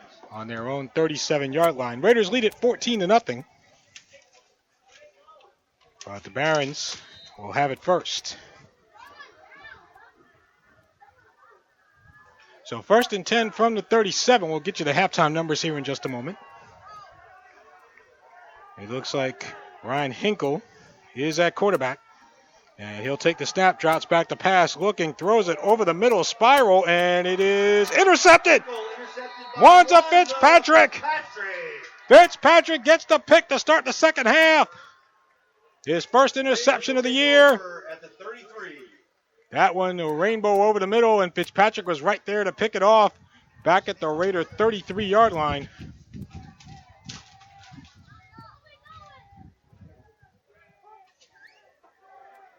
So that's Woodbridge's third turnover of the night. Fitzpatrick having a nice game. He's got a touchdown reception and an interception. So North Brunswick will have it. First and 10 from their own 32-yard line. Petrillo out of the shotgun takes the snap, hands off to Manny Herrera, and he gets tackled just short of the 35-yard line. On the carry. Good for a yard. Looks like Pristine Lopez. Antonio Pristine Lopez on the tackle. So it looks like gain of 2, second and 8 from the 34. Alderman coming to the near side. He's in the slot right. Petrillo out of the gun. Bailey to his left. Takes the snap and throw it right to Alderman. Drops it incomplete. Incomplete pass, Petrillo to Alderman. It'll be third down. Well, first half numbers. Christian Petrillo, 3 of 7 for 26 yards in the air with a touchdown and an interception. 8 carries for 32 yards. Chich took a couple of losses back there. Miles Bailey, 7 carries for 37 yards. Amir Alderman, 1 carry for none. Manny Herrera, 1 reception for 9 yards, now 1 carry for 2. Wanza Fitzpatrick, 2 receptions, 17 yards in the first half. The Raiders had 95 yards of offense in the half. Third down, Petrillo fakes the handoff to Bailey, keeps it himself, crosses the 35, but not much further. Petrillo on the keeper, head for 3. Couple of guys in for Woodbridge on the stop. Nick Nyers, along with Keith Gilmore. So that will bring up fourth down, and the Raiders will punt. So Aaron R. will punt. Strong wind here in the second half. R standing at his own 23. It's fourth down from the 36. R will get this away. And this one will take a bounce, and it looks like Glover will try to run here and breaks one tackle and is going to be tackled at about the 23. Glover on the return, tackled by Napier. So on the tackle is number 25 for North Brunswick, Asaru Napier.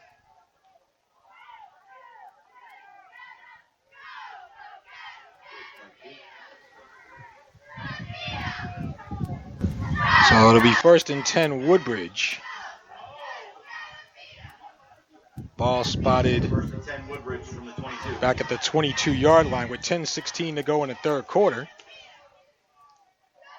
So out of the gun is Hinkle, takes the snap, hands off to Glover, finds a seam on the left, and he's got room here close to first down yardage, crossing the 30. Glover on the carry. And it is indeed a first down. Brandon Outlaw making the stop to about the 34, so a gain of 16. So it'll be first down and 10 from the 34. And so Hinkle, empty backfield. And out of the gun, Glover comes in motion. He hands off to Modica, flag down. I think we're going to get an illegal shift on Woodbridge. Brahini couldn't make the tackle there. Modica will get to the 40 before Outlaw. or Alderman rather, is able to knock him down. I think it's coming back though. Yep. I thought I heard the referee say illegal shift, but either way, it's a motion penalty. Woodbridge, that'll bring that play back. So that one will come back. Woodbridge was hurt by penalties in the first half. Speaking of Woodbridge, Ryan Hinkle threw one pass, completed it for 8 yards, 1 carry for -1.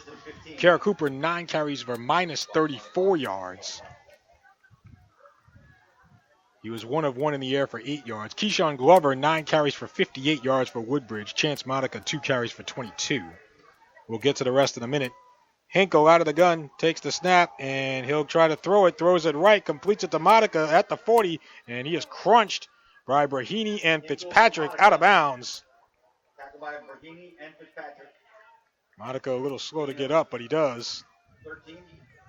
Near the 40. They'll spot this at the 41, so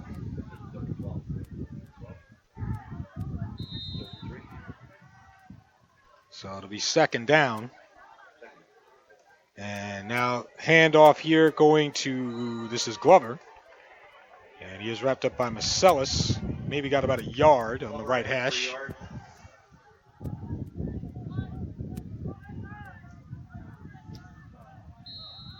So you're looking at about third down here.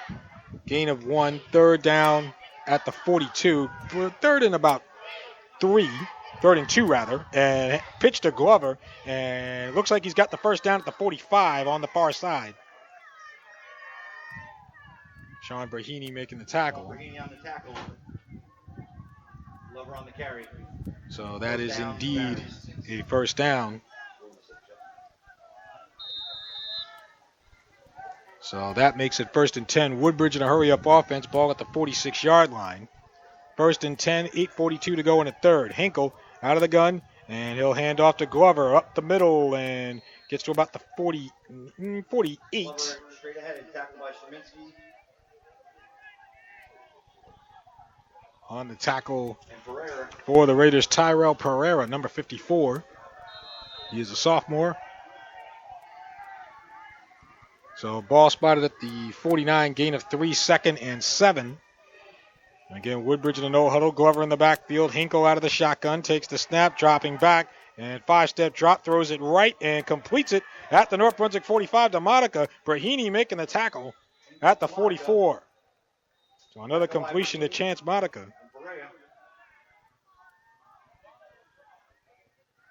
So Woodbridge starting to move the chains here. Make it a first down. That looked like a gain of 9, 1st and 10 from the North Brunswick 44. 7:58 to go in the third. 14-0 Raiders. Raiders trying to win this game to move up in Central Jersey Group 5. We'll see if we get you any further updates from Sayreville. Meanwhile, Hinkle, a handoff here, and this is Glover's got room going down the right side to the 30 and gets tackled around the 25. Glover ahead for the run for the first down, tackled by Herrera. Manny Herrera on the tackle, and Keyshawn Glover getting yardage. Gain of 19, and again, Woodbridge moving the ball here. 1st and 10 from the 25. The Raiders have been a better run-stopping team than a pass-stopping team. Woodbridge doesn't throw it much. Hinkle out of the gun, takes the snap, fakes the handoff, rolling right, trying to get out of trouble, and he is sacked. Samad Wingo. Samad Wingo on the sack. Bingo for Wingo. A loss of 11. So Wingo picking up the sack. Ball spotted at the North Brunswick 36, loss of 11, 2nd and 21. 2nd 21. 7 minutes to go in the third. Let's see what the latest update is here from Sayreville.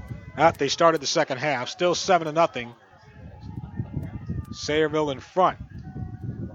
So out of the gun, this is Hinkle dropping back, throws it, and intercepted! Alex Rossman! Alex Rossman from the 50 and down to the 43-yard line! Don't cross the Ross! Alex Rossman! That's the big play that the Raiders needed. Rossman was right there on the defensive line. He goes Hinkle was trying to throw that pass to somebody, but Alex Rossman interceded. So the big guy, Alex Rossman. That's Woodbridge's 4th turnover of the night. It'll be 1st and 10 Raiders from the Woodbridge 41. So Petrillo will work out of the shotgun here. Bailey behind him. And takes the snap, and he'll go ahead and pitch it to Alderman here on an end around, so to speak. Comes back up the middle 40 and is tripped up at about the 38. Keyshawn Glover on the tackle. Alderman ahead. Amir Alderman's 2nd carry. 36.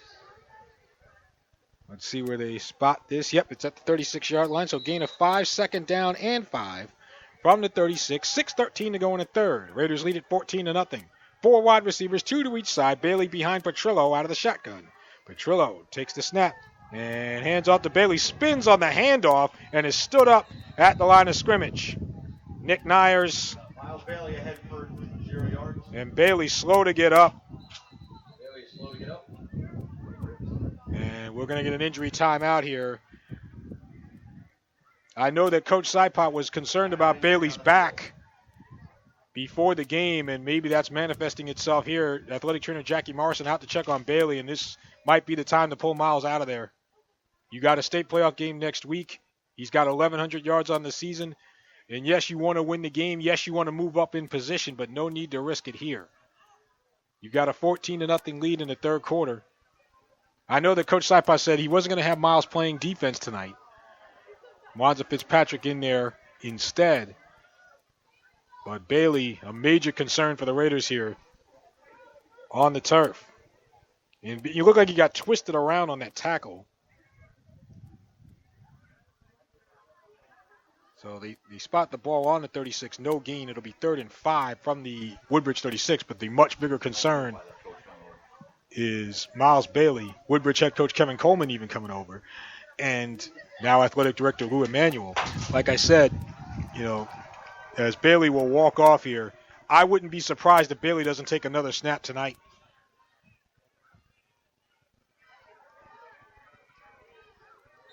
If the Raiders score another touchdown here, you might see one by one the starters start to come out.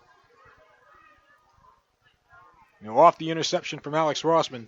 3rd and 5. Timeout is 3rd and 5 for the Raiders. From the Woodbridge 36. 5 minutes and 50 seconds to go here in the 3rd quarter. And it's a 14-0 Raiders lead. Wanza Fitzpatrick wide to the left. Juan Adolo in the backfield. And Christian Petrillo out of the shotgun. Now Dolo comes up to the right of Petrillo. So again, 3rd and 5. Petrillo out of the gun, takes the snap. He'll run, goes up the middle, and it looks like he has a 1st down at the 30 before he is tackled. 1st down, Raiders. That's Quasi Naina once again on the tackle.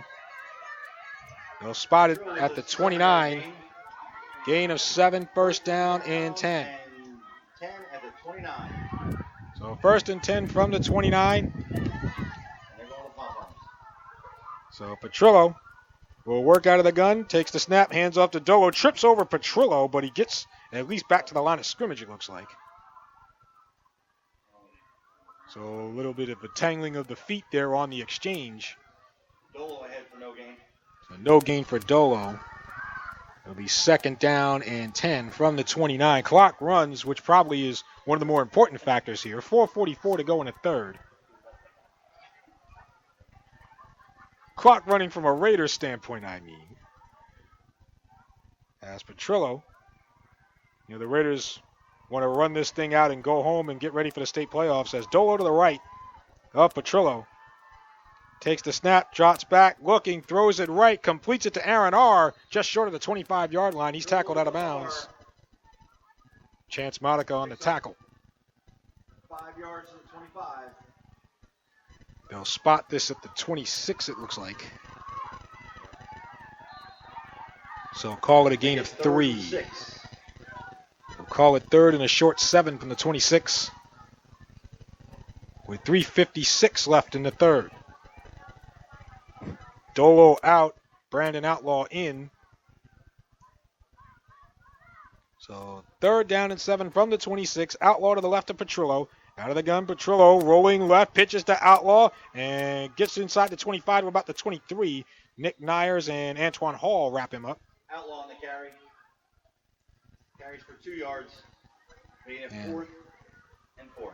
So now you're looking at ball spotted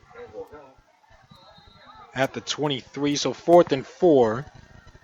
Now I know, Charlie Moore, defensive coordinator, Chris Moore rather, special teams coordinator for the Raiders. He was talking to me about Aaron R's field goal range. And if he, got it near the 20, he might try it, but it doesn't look like they're going to do that here.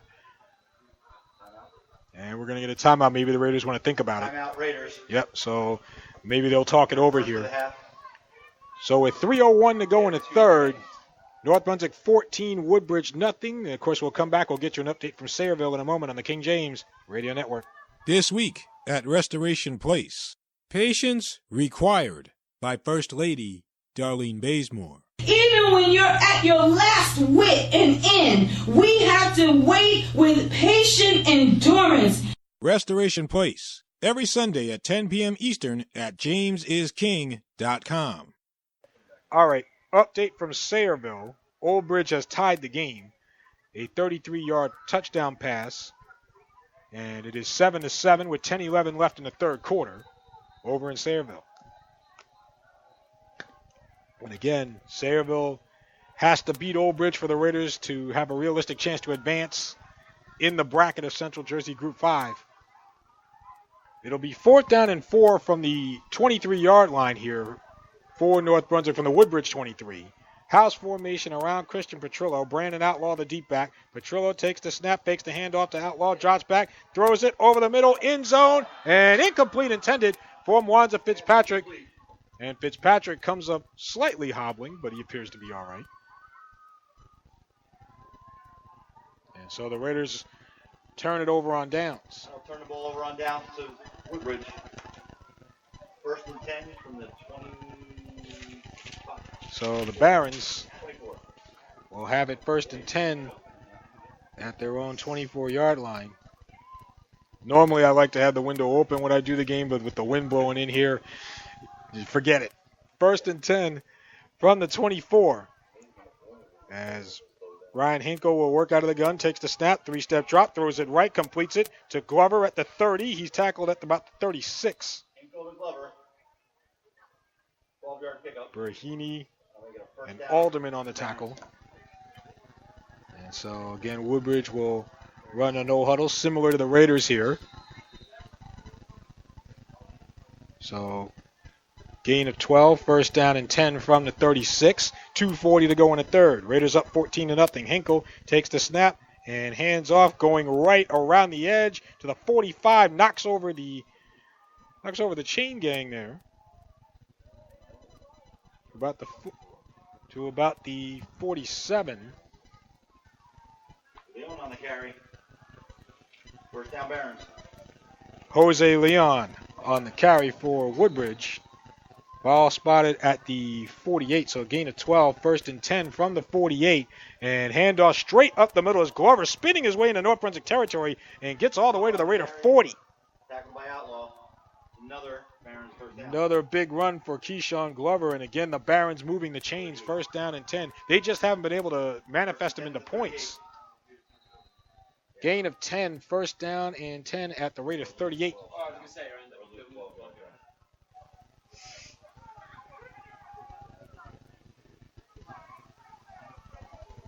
Or gain of 14 if I'm right. As 1st and 10, and this is Monica. 40, 35, breaks a tackle, 30, inside the 30, and down at about the 28, maybe the 27. Monica on the carry down to the 28-yard line. Looks like Alex Rossman was in that pile. Another Barons. And gain of 11, another Woodbridge 1st down. Minute 50 to go in the 3rd. Woodbridge has all 3 of their timeouts, by the way. 1st and 10 from the 27. Hinkle out of the gun, takes the snap, hands off to Monica. Back up the middle, cuts it back inside. And Rossman stopping it up for the rest of the line to get there. Monica on the carry. carry back to the line of scrimmage. Flag down. And we get a flag down on top of that. On the tackle. Holding against Holding Woodbridge. against Barrons. So that'll set Woodbridge back here. With a minute 39 to go in the third quarter, Tyler Hernandez will check in for Rossman. Repeat first down. So they'll bring this back to the 37, just about 37, so first and 20. First and 20. Let's see, trips to the left here, including Glover. Now Glover comes in motion to the far side right and takes the handoff, trying to go around the right edge, looking for some room, 35-30, before Samad Wingo again in pursuit, trailing the play, makes the tackle. On the carry. Wingo on the tackle. Gain of 8. I like the hustle you see from Wingo there. That's a couple of times he's done that. So it'll be gain of 7. Call it 2nd and 13 with a minute 6 to go in the third. Hinkle out of the gun, takes the snap, dropping back, 5-step drop, throws it right, almost intercepted, knocked away by, looked like touch Brahini and then Dolo. Pass deflected by Brahini and Dolo. Incomplete from Hinkle. And that pass was intended for number 17 for Woodbridge, Amir Perry. So that brings up third down. Third down and 13 from the 30. Under a minute to go in the third. 4 wide receivers for Woodbridge, 2 to each side. Hinkle out of the gun. Low snap gets past Hinkle. He has to fall on it at the 45. And Straminsky will touch him down there. At the 44-yard line. Woodbridge has had issues with the snap all night long. Loss of 14. They'll spot it at the 44, which means 4th and 27. And what was a promising drive for Woodbridge has turned into a cloud of dust. 4th and 25. And Woodbridge will have to punt. 28 seconds left in the third. If I'm Woodbridge, I'd probably try to get this ball off before the end of the quarter and at least start fresh in the fourth. Amir Alderman back for the Raiders. Justin Jenkins and Jose Rosado coming in on special teams along with a few others. They better hurry up. Woodbridge could snap this thing. 11 seconds left in the third. And Jefferson's punt will take a bounce, picked up at the 15 and flagged down. Alderman trying to get out of dodge, and he is going to be wrapped up back at the 4-yard line. Oh, I guess the play was blown dead. Flag on the play. There was a flag down.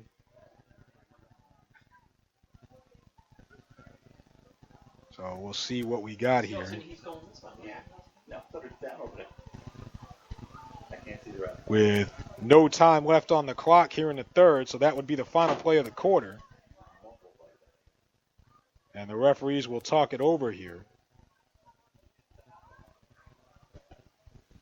So the teams are already switching sides for the fourth. Referees have not signaled yet exactly what the call is. They're explaining it to Woodbridge head coach Kevin Coleman right now. Ball is going to be spotted at the 44-yard line. But let's see. We have not gotten an actual signal yet. So I don't know if we're going to start the fourth quarter or do we get an untimed down. It looks like that's going to be the...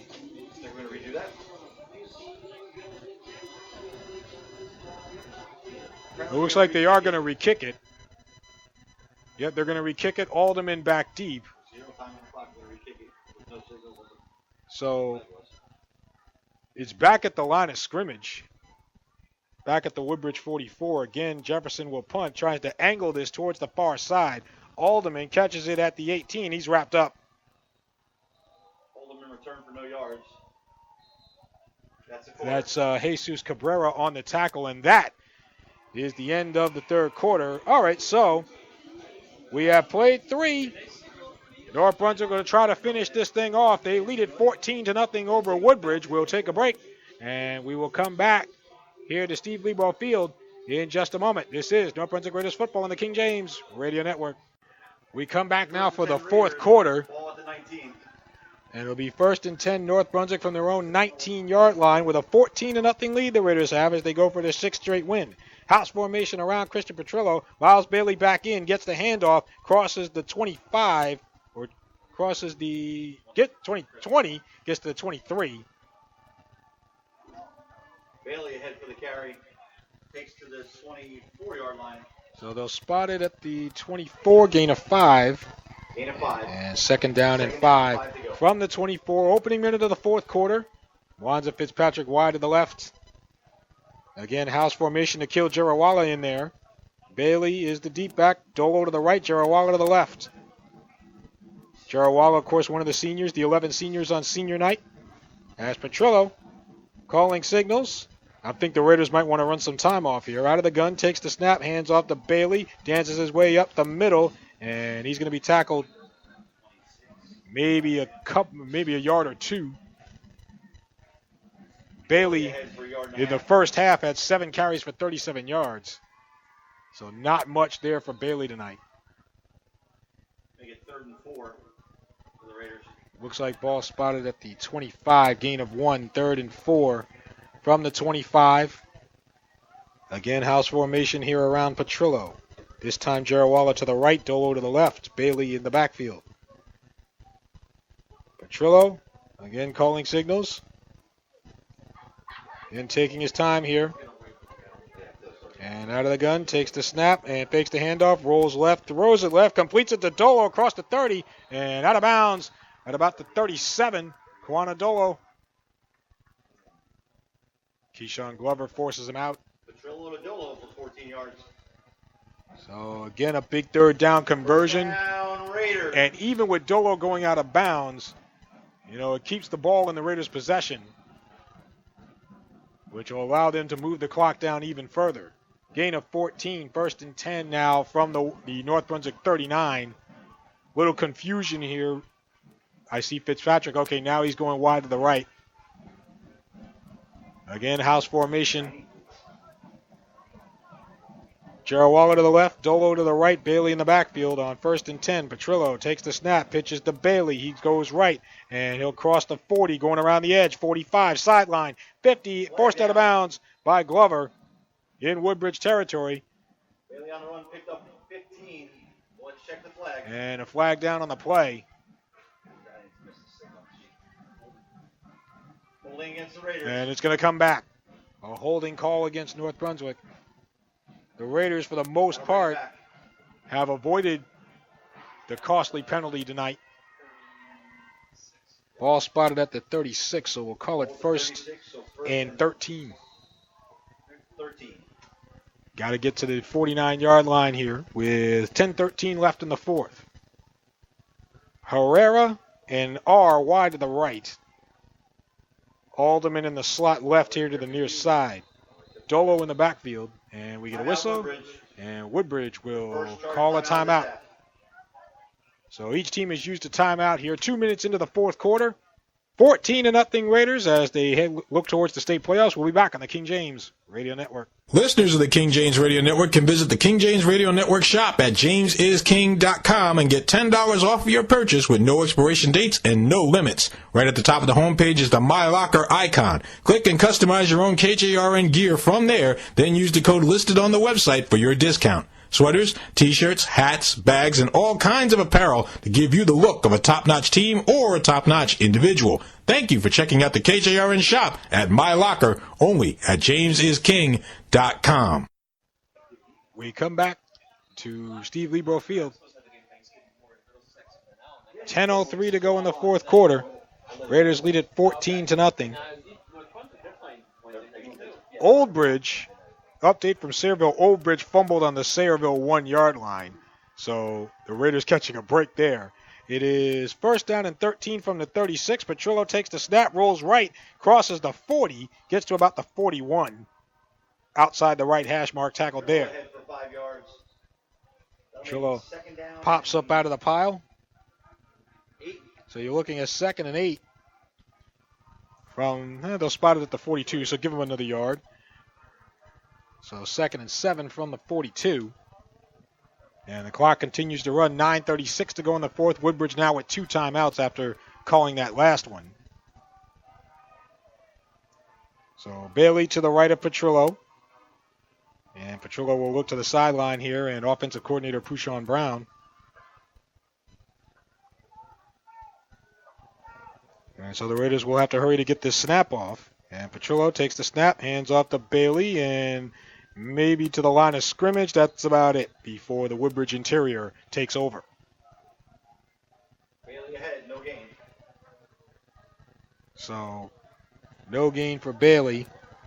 Wait, maybe 1. Bailey ahead for 1, sorry. Yeah, gain of 1, 3rd and 6 from the 43. 3rd and 6 for the Raiders. So out of the gun here will be Petrillo, Bailey to his right. And now Petrillo will look to the sideline here. Clock runs, 8:38 to go in the fourth. Raiders lead at 14-0. Petrillo out of the gun, quick throw to Alderman here on the near side, and Alderman trying to get to the 40, and he's going to be tackled inbounds. Looks like Jesus Cabrera and Antoine Hall on the tackle. Back to the line of scrimmage. So Bring up now 4th and 6. 4th down, ball spotted at the 43, so no gain. 4th down and 6. Raiders will have to punt. Coming up on 8 minutes remaining in the fourth. So Aaron R. will punt. Back deep for Woodbridge, standing at his own 30, is Keyshawn Glover. R standing at his own 30.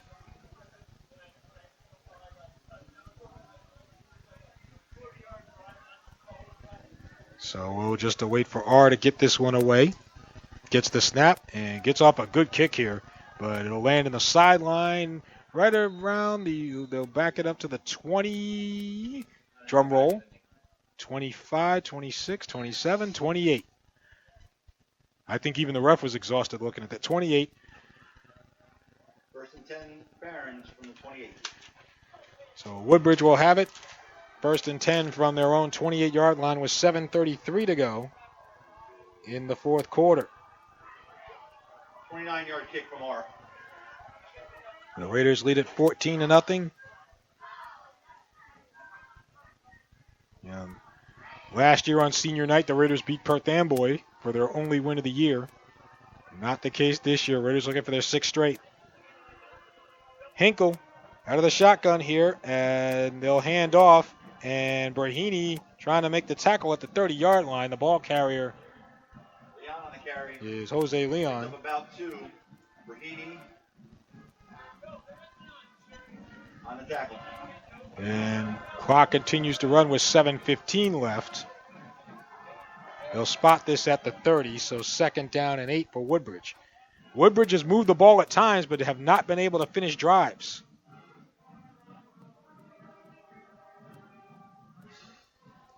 So 2nd down and 8 from the 30. Hinkle out of the shotgun. Leon to his right. Hinkle looking for his play from the Woodbridge sideline, and Woodbridge is going to call a timeout. So confusion there for Woodbridge. That's their 2nd timeout. And to be honest with you, you probably don't want to burn a timeout there. You still got 6:47 left, and you're down 2 scores. But we'll take a break here, and we'll come back in just a moment. You're listening to Raiders football on the King James Radio Network. Off the timeout, 6 minutes, 47 seconds left in the fourth quarter. Hinkle takes the snap, hands off to Glover, spins out a 1 tackle, but Herrera hangs on until Straminsky can get there. Looks like they'll spot this just in front of the 30-yard line. So no gain for Glover. 3rd and 7 for the Barons.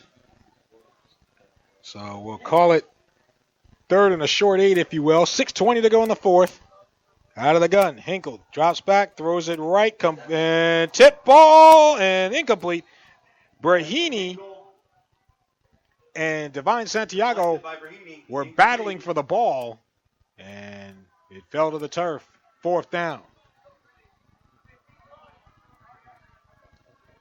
And, for Woodbridge, Jefferson on punt. You could make the argument for Woodbridge that this is 4-down territory with 6:13 left, down by 2 scores. But Woodbridge will punt here. At least that's the look they're giving. Got to watch the fake. Alderman back deep for North Brunswick, standing at his own 38. So Jefferson will punt. And high snap. Jefferson can't corral it, and now he does, and barely gets it away. A very short punt. It'll take a Woodbridge bounce, but not much, to the Woodbridge 41. 10-yard punt. No return. And so you heard their 10-yard punt, no return. For the Raiders from the 41. So North Brunswick with their 1st and 10 from the 41-yard line and a chance to put this game away, leading 14-0. North Brunswick 14, Woodbridge nothing. 6:03 left to go in the 4th. By the way, update from Sayreville. Sayreville has scored on a 19-yard touchdown pass. They now lead it 14-7 with 10:50 left in the 4th quarter. House formation here. Petrillo out of the gun, takes the snap, pitches to Bailey, goes left and trying to get around to the 40, and he's going to be driven back. Bailey on the carry. Santiago, Nyers, among others for Woodbridge.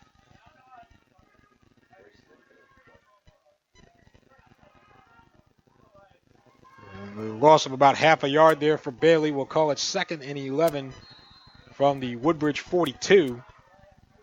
With 5:33 remaining in the 4th. Raiders get a couple of first downs here. And that could be it. House formation around Petrillo. Gerald Waller to the right, Dolo to the left, Bailey behind him. And Petrillo takes his time here, out of the gun, takes the snap, and hands off to Outlaw, rather. And Outlaw breaks one tackle, gets to the 40, right hash, 37, tackled there. Outlaw on the carry. So Brandon Outlaw. Let's see, tackled by number 77, Bruce Trupner.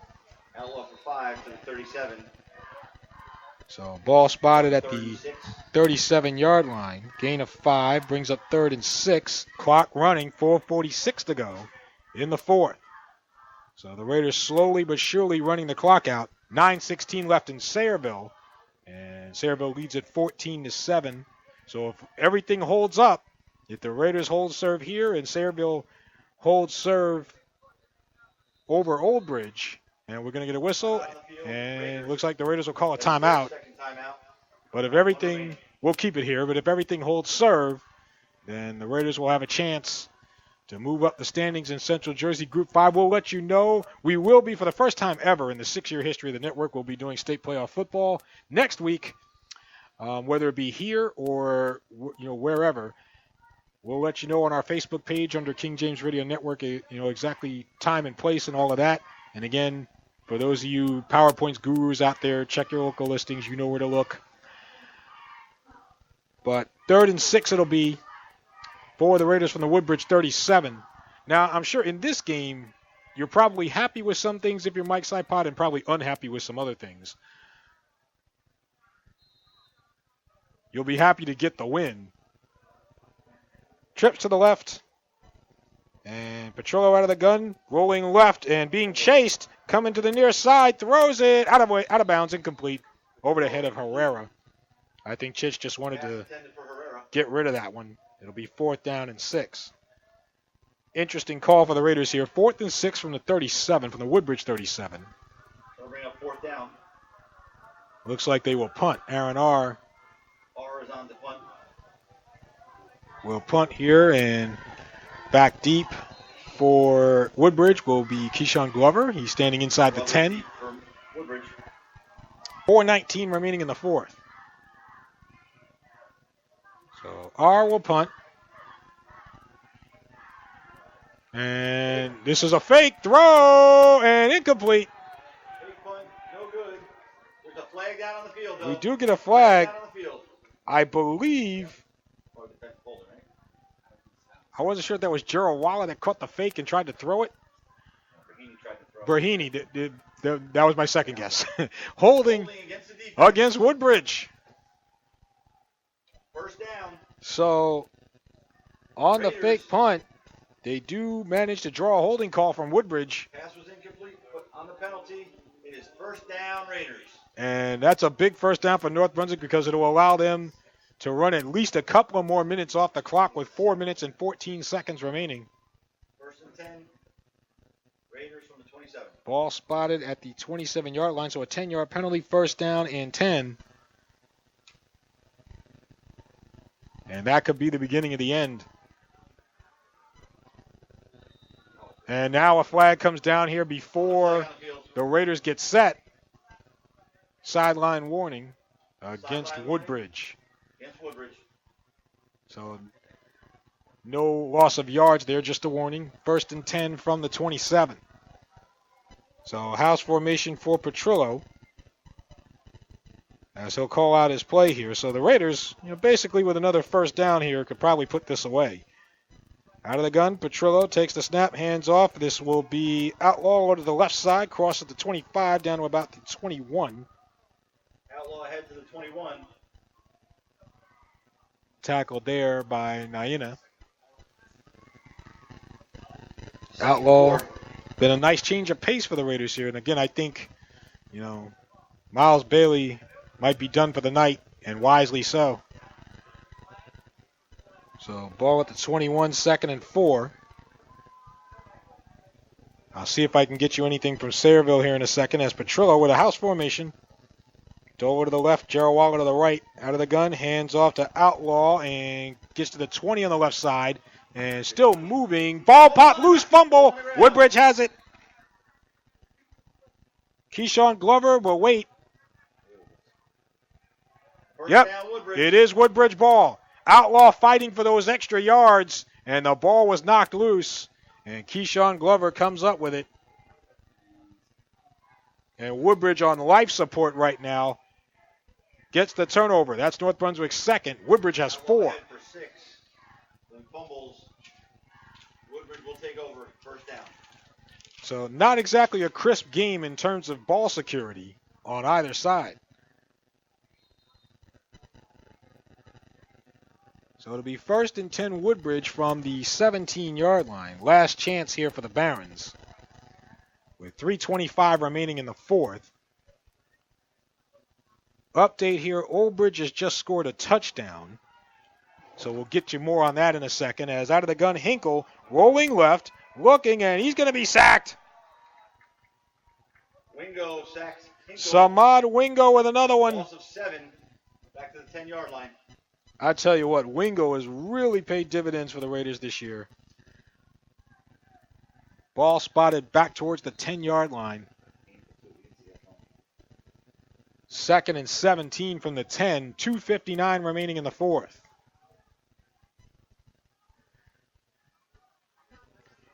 They are tied in Sayreville at 14. Old Bridge scoring a touchdown on a 21-yard run. 6:45 left in that game. Tied at 14. Meanwhile, Hinkle out of the gun on second and 17. Hands off to Leon. Breaks one tackle, but Wingo is there. Leon tackled for loss. To knock him down. Boy. Loss of 2. Back to the 8. Tackled by Wingo. Samad Wingo, a little bit of everywhere tonight. So, yeah, we'll call it a loss of 2. Third and 19 from the 8. Woodbridge basically down to their last 2 plays here with 2:15 left in the fourth. Raiders lead at 14-0. Raiders looking for their first shutout since 2011 when they beat JFK. Their first shutout win, that is. As Hinkle out of the gun, rolling right towards the end zone, throws it off balance, up in the air, wounded duck, intercepted. Intercepts the Hinkle pass. Intercepted. That'll make it. Amir Alderman. Down. Alderman on the pick. Respect your alders. First and 10 Raiders from the 34. Woodbridge's 5th turnover of the night. 34-yard line. 5 turnovers for Woodbridge. The Raiders have it first and 10 at the Woodbridge 34. And you figure North Brunswick could basically run it out from here and probably take a knee and call it a night. No, they're going to run a play. Woodbridge does have a timeout left. 1:56 to go, so maybe the Raiders will run a couple of plays here. As Petrillo keeps the snap, and we get a flag down at the end. Petrillo gets to the 29. Took the snap and ran to the 29-yard line. It would be a gain of 5 if it stands. Personal foul, face mask. Face mask against Woodbridge. So we'll see if it's a 5 or it looks like a 15. Yep, so a 15. That'll bring it. Penalty, bring up a first down. That'll bring it to the 15-yard line. 15-yard line. So first down and 10 with 1:40 to go in the fourth. So the Raiders look like they might try to score here or at least get one more first down. As Petrillo takes the snap, he'll run right and crosses to about the 11 and is stood up there. Petrillo ahead to the 11. Gain of 4. So gain of 4, 2nd and 6, 1:15 to go in the fourth. Woodbridge doesn't look like they're going to use that last time out. So with Old Bridge and Sayreville tied at 14 late in the fourth quarter, the Raiders' state playoff fate hangs in the balance whether they'll be somewhere in that 4 or 5 area or 6 or 7. 50 seconds to go. Looks like the Raiders will just, run the play clock. Timeout. North Brunswick will call a timeout. But 47 seconds to go. But with the Old Bridge Sayreville game tied at 14, the Raiders' position in Central Jersey Group 5 hangs in the balance. Thanks, sir. So we'll see at the end of the weekend exactly where they end up. But either way, we will be with you next weekend, either Friday or Saturday, probably Friday, but either Friday or Saturday from date and time and place to be announced. Here at jamesisking.com. Stay tuned to our Facebook page for any updates under King James Radio Network, also on Twitter at King James Radio 1. And it looks like Zena Alabout is in, and Michelle Ramirez, the two young ladies for the Raiders in at the wideouts. It looks like they're just going to do victory formation. If I'm correct, Mwanza Fitzpatrick is at quarterback. So Fitzpatrick will take the snap. He probably told Coach, let me do it. And he'll go ahead and take the knee with 45 seconds to go. I know that Michelle said she wanted to catch a pass, but it doesn't look like Coach Saipat's going to be inclined to do that here. Michelle in our pregame interview said she wanted to catch a pass on the varsity level, but so Fitzpatrick will take one more knee here, and that will cover it. And Fitzpatrick takes the knee. Woodbridge barely moves, and that's the game. Will do it. 13 seconds left. The clock will wind down to 0. The North Brunswick Raiders have won 6 straight games. That's the Raiders' 6th straight win. Bring their record to 6-2. After an 0-2 start, the Raiders put together 6 straight wins. There will be a state game next week. Time and place to be determined. It's a new era indeed. As the North Brunswick Raiders close out the regular season on a high note as this game is over. And the Raiders win it by a score of 14-0 over the Woodbridge Barrons. North Brunswick's first shutout in 6 years. Well played game by both teams. Let's hear it for both teams. The last shutout that the Raiders had where they won, you have to go back to October the 28th of 2011, and a 28-0 win over JFK. So the Raiders get it done here. Again, 14-0 is your final. So with that, the Raiders certainly had to fight for their points tonight. A couple of turnovers that have to be cleaned up. But Mwanza Fitzpatrick with a touchdown catch and an interception. Miles Bailey with his 10th rushing touchdown of the year. The Raiders forced 5 Woodbridge turnovers, and they're able to come through on senior night and get themselves their 6th straight win.